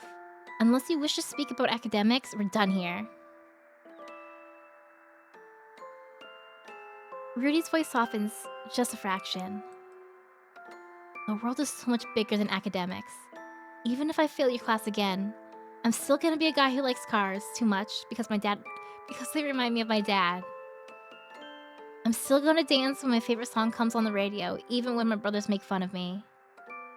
I'm still gonna want to learn to bake and snowboard and help my mom out when her arthritis flares up. And you know what? I'm still gonna be the first one in my family to graduate, even if it's not this year or the next. Oh, Rudy. You know, after rewatching The Muppets Christmas Carol a few days ago, I do understand, or feel bad, sympathize with Ebenezer Scrooge, because he came with he had an upbringing of do well in school, you have no breaks, you have to work hard. This is how he was taught how to survive. So he thinks that everyone else has to survive to do that. It's sad. It's generational trauma. You've written 5K word stories before in a couple of nights. Well, that was stuff you liked. Analysis as well shouldn't be more than 2 weeks even if you read. Yeah, but these are college students. Ebenezer? I hardly know her. Good one! I think I did, I had to do 10-page papers a couple times. I did them in one night. But, I don't think people should. Do you have a point you're getting to? Yeah, and we're more than just the sum of our scores and essays. I think you forgot that. Neither of them speak for a few moments. Will that be all? For now. But I swear, if Noel collapses from all this... I kind of feel, honestly, small part of it. A small part of it is also the fact that well, okay. Okay, I was gonna say, it's not just the assignments and stuff. It's the fact that she's also Santa and trying to save the world. Granted.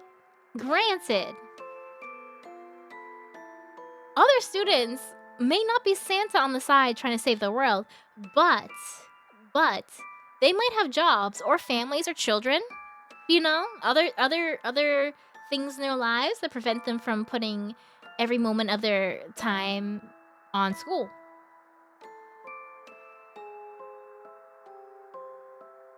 You know, he's interested. He's trying so hard to help her out, but maybe this is a battle she should fight for herself.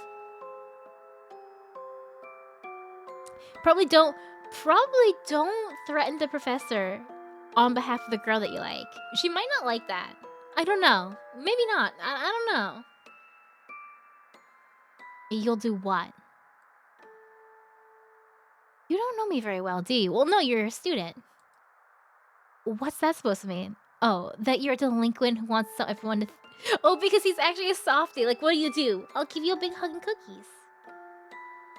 That you're a delinquent who wants everyone to think he's some violent bad boy? You don't frighten me and you never will. Now run along before I document this misconduct and spend your precious Christmas with an expulsion instead of a valuable education. Cool. Thanks. I mean, it's never the right thing to say, do this or else. Footsteps pound towards me. I duck fully behind the corner, pressing myself to the cold wall as Rudy storms past, as cold as ice. Men! Only Professor Scrooge remains. For some reason, I'm not sure if you were meant to hear that. I'm not sure if you were meant to hear that conversation.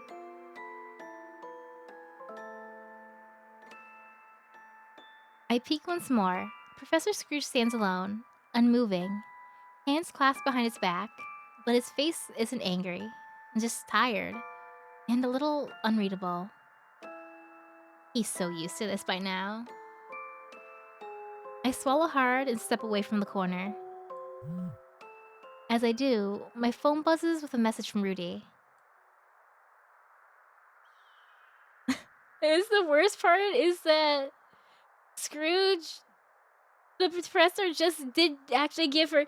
The professor did actually, like, give her points back on her previous essay. He did try to lighten her load. He did try to silently help, and he's getting attacked. And he probably doesn't even know if Noelle knows about it or not. He's probably like, see, this is what happens when I try to do something nice. I try to give people, I give them an inch, and they ask for a mile. Violently and threaten me. They threaten me. I'll probably skip the studying sesh. Got car stuff. Fill me in on the miracle in class tomorrow.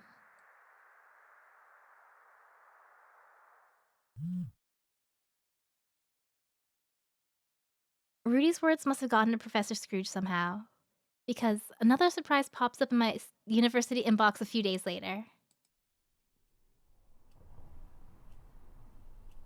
Optional tutoring session for A3 final critical analysis.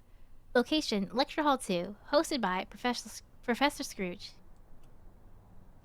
My first instinct is to delete it. My second is curiosity. At least I can suss out whether the professor is Nez. Which is, of course, a ridiculous thought. Still, after everything that's happened, it feels strange to ignore the chance. When I arrive at the lecture hall, the entire hall is empty except for one person. Professor Scrooge stands at the front with a stack of papers in hand, adjusting his glasses as though preparing for a full room. He looks up when the door closes behind me. Good evening, Miss Noelle. I crinkle my nose. Of course no one else showed up. Who voluntarily attends a private tutoring session run by the campus's strictest professor? All I can do is slip into a seat in the second row, setting my bag down as quietly as possible. Professor Scrooge watches me with that judgmental expression of his.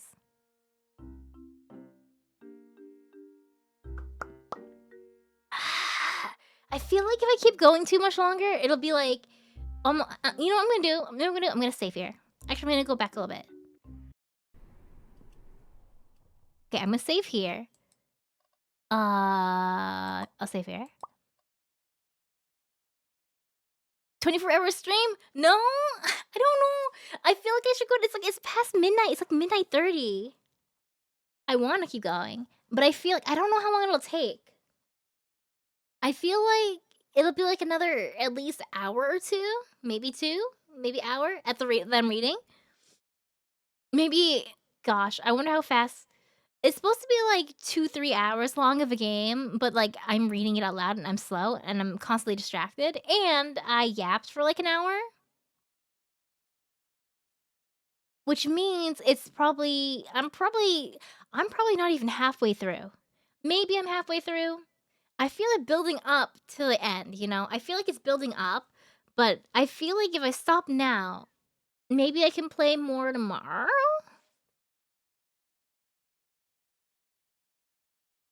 Oh, we've definitely got at least some build up before the climax. You'd easily have another stream. Yeah, that's what I'm saying. If I go a little further, I feel like it would be not enough for another stream. But if I go all night on this, I don't know how long this will take me. And what if I keep getting distracted and I'm up to like 4 a.m. It's already tomorrow? Oh shoot, you're right. Maybe I can play more later after I sleep. Maybe maybe I could go take a nap and then stream again tomorrow. Later today. Oh wait. Do I still have my clock on here? Where's my clock at? Oops. Oh yeah, look, you see, look at this time. It's 24:33 and 47 seconds. 24:33 50 seconds now. That really bugs me that it goes to 24:30. Well, now I'm curious. If I let it keep going until I hit 1 o'clock, will it just go back to 01? Or will I get 25? Worst case scenario, spend some time. Oh yeah, right. I could do the other route because we're on the Scrooge route. That's a good point. That is a good point.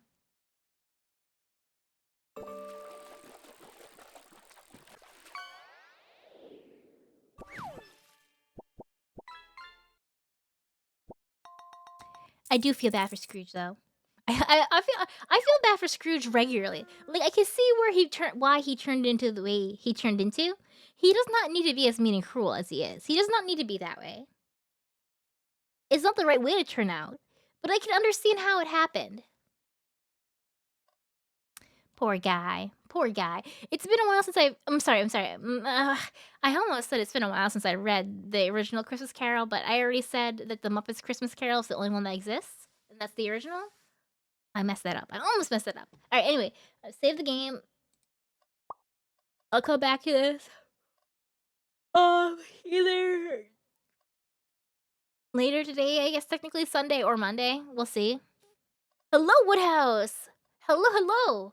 Let me do this real quick. Then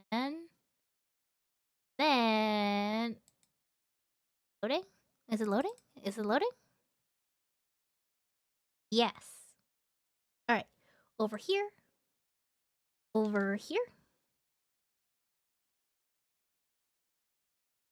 I'm big now. What are we playing? I was playing. I'm ending now. It's bedtime. But I was playing a little visual novel called Mahou Shoujo Santa Claus. It's a little story about Santa Claus being a magical girl who has to fight her nemesis, Ebenezer Scrooge, who's trying to destroy Christmas. And now we're gonna play Sleep Simulator. Yes. From one villain to another. Wait, are you calling me a villain?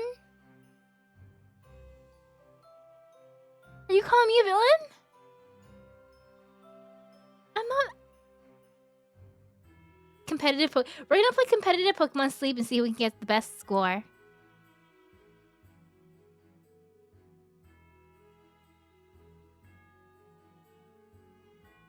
I'm not a villain. See, look, I turned the lights on. I turned the lights back on. That makes me so much less villainous looking, I think. Villainous? Yeah, get that right. Reincarnated villainous. I guess it's not reincarnated. It's just pure, like, transportation. I jumped through a portal. I wasn't reborn. I didn't reincarnate. I just jumped through the portal. I'm me. I've just been transported between, dimensions. Alright, so I saved the game. I can close it for now. Am I sure that I want to quit? Yes, I'm sure. I downloaded the Infinity Nikki game because I remember last night that Infinity Nikki is a mobile game also, So I downloaded it on my phone. It's huge. It took so long to download. But I figured that so I'm going on a 2-week trip next month, and I'm not gonna be home for 2 weeks, which means how am I gonna get my Infinity Nikki dailies, right? How am I gonna do that? So I downloaded it on my phone, so that I can get my so I will not miss my dailies. I will not miss my dailies. I feel so proud of myself. I'm so genius. It's amazing. My phone's so like, it has so much space now. The new phone. It's like 20. Actually, I didn't look at how much. Wait, hold on. My daily. Oh my god, I did play a little bit. I did play it. Hold on a second. How big is it? I played a little bit of it, and the phone controls are so uncomfortable. I played a little bit of Genshin on my phone when it first came out. A few years ago. Oh god, that was several years ago. And it didn't feel as bad. It didn't feel as bad. The Nikki controls felt really, really bad. I want to see how big it actually is. How do I... Bum. Where iPhone storage? Damn, I'm already at 100 gigabytes. Oh, Infinity Nikki? Holy shit. 37.68 gigabytes on the phone. 37.68 gigabytes. My next biggest app is Colorful Stage at 4.5 gigabytes. I go from 4.5 to like 38. Oh my gosh. Wow, that's rough. Thank God my phone's so big. Oh my god. Wait, if I try to download Genshin, how big would that be? I'm not gonna. Would that... Because that used to fit on my old phone, so it couldn't be that big. Wow. Wow, okay. Dang. I've already used up half of my space. Don't download. I'm not gonna. I've learned my lesson. I don't need Genshin. I fell down the Infinity Nikki hole. It's so much worse. It's so much worse. Hoyo is union busting their VAs and doing AI nonsense. Yeah. Actually, I probably shouldn't play Infinity Nikki. Infinity Nikki's... I think the English translations are correct, are human translated. But from what I was seeing online, that their translations in other languages seem to be at least like machine translated. Yeah. I was reading about that the other day, and it's like, oh, that's so bad. You're making so much money. Pay someone to translate that stuff for you. I don't know if it's like an AI or they're just throwing it in Google Translate, but it's not great. It's better than before. Your left hand would use to tap into quest events, even while they're using directional controls. Wait, on Nikki or on Genshin? I couldn't, like, every time I was trying to move around on the phone, it's like I couldn't spin the right way, and I kept overshooting, and sometimes I try to move, and I couldn't. And then I did a temp pull, and when you pull, it pops up each piece of clothing, and all the clothes have a little flavor text thing that are cute that I like to read. Actually, they're not cute. Half the time, they're kind of horrifying. They're like, oh, if only I had given Dad these shoes before, maybe he'd still be alive, or something like that. Anyway, but I tried to click on it, and every time I tried to scroll down, and like it would just skip the page instead. Ugh. Glad you never spend money on these games. Yeah, yeah. I should not touch gacha games.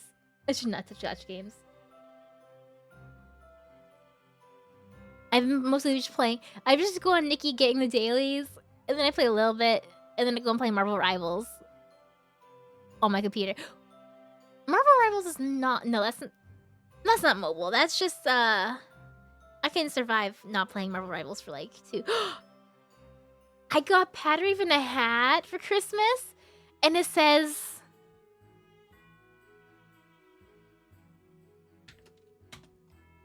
It says Mind Goblin, like that. It just embroidered right on the top of the hat. And he wore it to the Christmas party today. And he was really hoping someone would say something, but no one said anything to him. He was really hoping someone would say what's Mind Goblin. No one said anything to him. It's kind of on him for going to a party with a bunch of old people. I know, I saw it online. Wait, hold on. It's hold on, the artist. I'll send you a link because it's a cool artist. It's Wizard of Barge. They have a lot of cool D&D, fantasy, Magic the Gathering theme stuff. Right on the front page, you can see they have some cool shorts that say Goblin Mode. Hold on. These. Is that the husband? Yes. Oops, I did not mean to click that. Oh gosh. Oh, everything's just okay. Okay. We're back to where we're supposed to be. I need more addictions like Monster Hunter, right? I'm definitely starting Monster Hunter this week. Maybe Monday. Maybe Monday will be Monster Hunter Monday. I did download it, right? Wait. I thought I downloaded it, but it's not on the list. Oh, is this still queued up to download? Do I keep turning off my computer before it finishes downloading? Is that what happened? MLM. Yep. Monster Hunter. Oh, I did download it. Okay.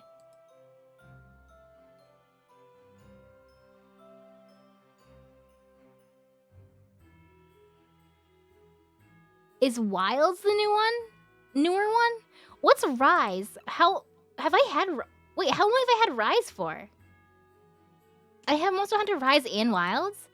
Maybe one's not mine. I definitely didn't buy both of it. Well, I know one was gift. When did I get Rise?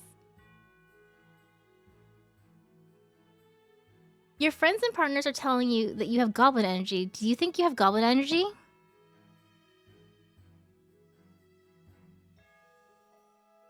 How do you feel about dice? How do you feel about dice?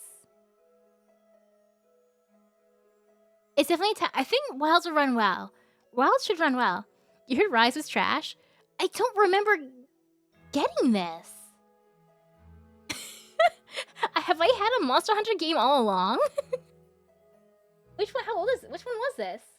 When did I buy this? Wait, no. I'm slowly remembering now.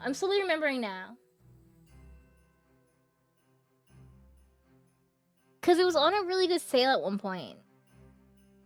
That was the one... It came out for Switch first, right? And then I wanted to get it, but no one else had it. Then it had like a PC release, and then I wasn't sure what to get, and then...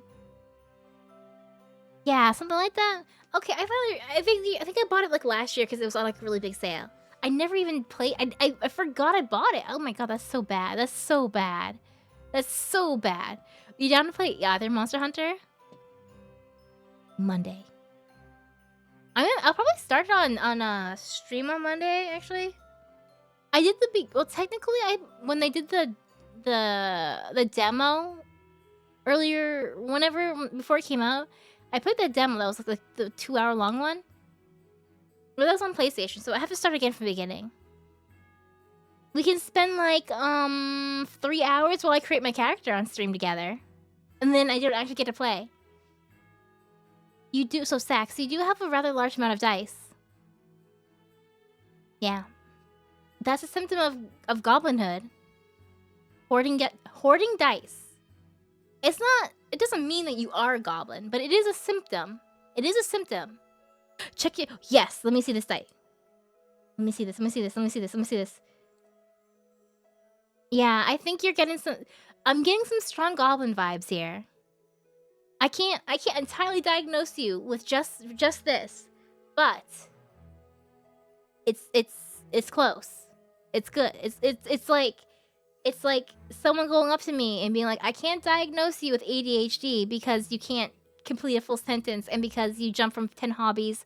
Also, you're easily distracted. Also, you can't diagnose you with ADHD with this. Just that. It's just like that.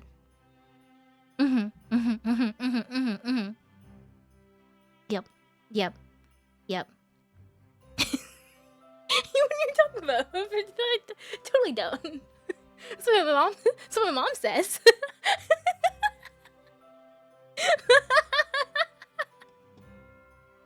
But are you a goblin professional? I'm not a goblin professional. I'm just a person that spends a lot of time on the internet reading about goblins. I've only read a bunch of fantasy books in my lifetime. You're diagnosing you're like,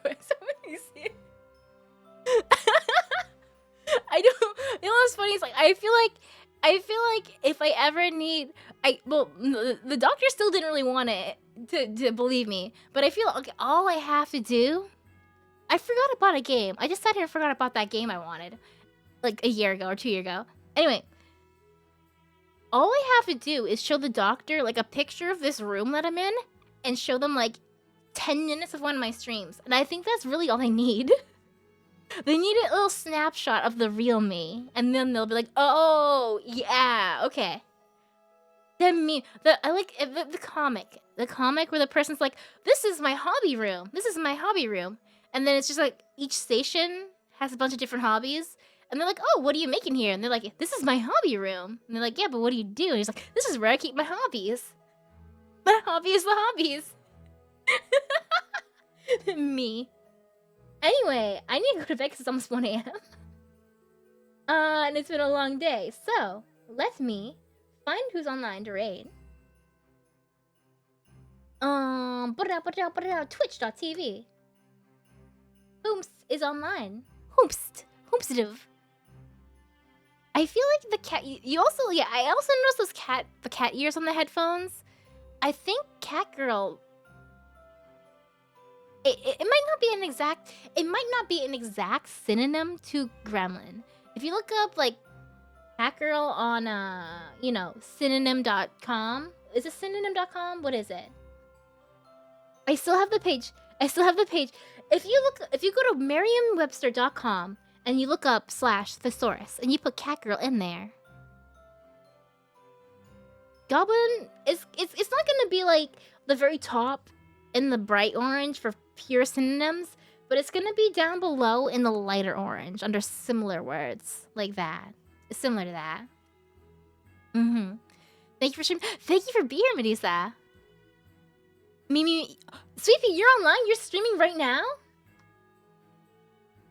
You're not lying to me, are you? I'm gonna go on, and you're gonna be streaming right. What are you streaming right now?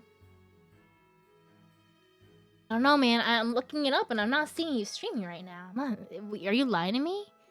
Oh, you're online but not streaming. Well, that's not helpful. That's not helpful. Who am I following who is streaming? Wow, this is more than I expected, actually. Wow, there are a lot of people online right now. Dang, I didn't realize I followed that many people. Why are there more people online right now than I usually have? I've lost track of my life. I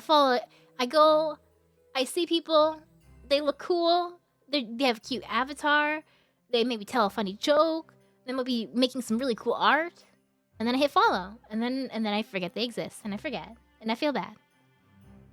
Alright, so let me scroll through this. Bum bum bum bum bum bum. Bum bum bum bum bum bum bum bum bum bum bum bum bum. I have options. Wait, who did I just see that I wanted to raid? I saw someone. Where are they? Where are they?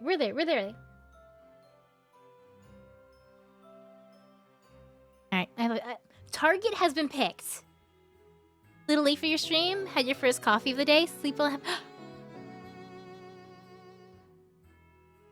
You weren't following me? What? I didn't read your message first. I didn't read your message and I saw that pop up and I'm like, did I read that right? What else? Thank you for coming in anyways. I hope your coffee was delicious. No matter how many times you forget, you always remember that you're contractually obligated to appear in chat and not here. Right. Yeah, if you are here, no one here actually is here for the fun. They're here because I have blackmailed them into being here. At least half the people. You have to have at least a few people who are already part of the audience, part of chat. You need to have some active participants in chat to get more people to actively participate. So to get those first few people, bribery may or may not have happened. Who knows? You like to watch a few times to be sure you want to keep watching them, and you get into the habit, and then totally it's okay. I've done that too. I've watched people a whole bunch of times, and it's like, oh, I didn't follow, and then I have that awkward moment where it's like, okay, I'll follow you now. Sacks or yeah. I definitely don't have any Gunpla hostage. No Gunpla hostage. No beautiful Yuri Gunpla pilots figures hostage. No. Oh, here's my note for blueberries and banana. I remember that for tomorrow. All right, so I'm gonna raid Elysium. He's playing Lacey's playing Night Rain. I want to play. I need to play more Night Rain. Your NDA says you cannot comment on that other. Yeah. That's the only thing you're allowed to say. How do I? What? Oh, okay. I see what I'm doing. I don't know how to spell. I'm trying to type a thing in, and I'm typing the complete wrong thing in. All right, so that'll be the raid for that. I need to go to sleep. Eventually. I say I'm gonna go to sleep, but then I'm gonna like lay in bed for like an hour looking at my phone. But then I will eventually sleep. It's part of the process. So maybe say I'm gonna go to sleep now. It's not accurate, but I'm gonna start the going to sleep process. The process will begin shortly. All right, I'm gonna not follow. Well, we can follow Elysium. That would be cool too. But we're in a raid. Here's that. Here's my raid thingy. It's not Stockholm? I mean, I feel like watching any streamers is always a little bit of Stockholm syndrome, you know? Sometimes I watch streamers and I'm like, wow, I watch them all the time, but why? But why? And then there's like a little thing like zaps in the back of my brain, and it's like, oh no, you like them. It's like, oh shoot, I do. Okay, yeah, you know, okay, I like this. It's fine. The pre-sleep. I have to go. Okay, I don't have a Zorodaki. I do want one though. At least in real life. But I do have a Daki of Izaya Orihara from Durarara. I didn't take it out of the packaging because I didn't want it to get messy. So I do keep it there to look at. I used to have this poster above my bed too. Right now, I just have a Sonic the Hedgehog plushie next. Now I just have Sonic and Shadow next to the bed to cuddle with. Totally different. Anyway, I'm gonna go buy DLC mini villain arc. What are you talking about? What? One Piece. Okay, bye.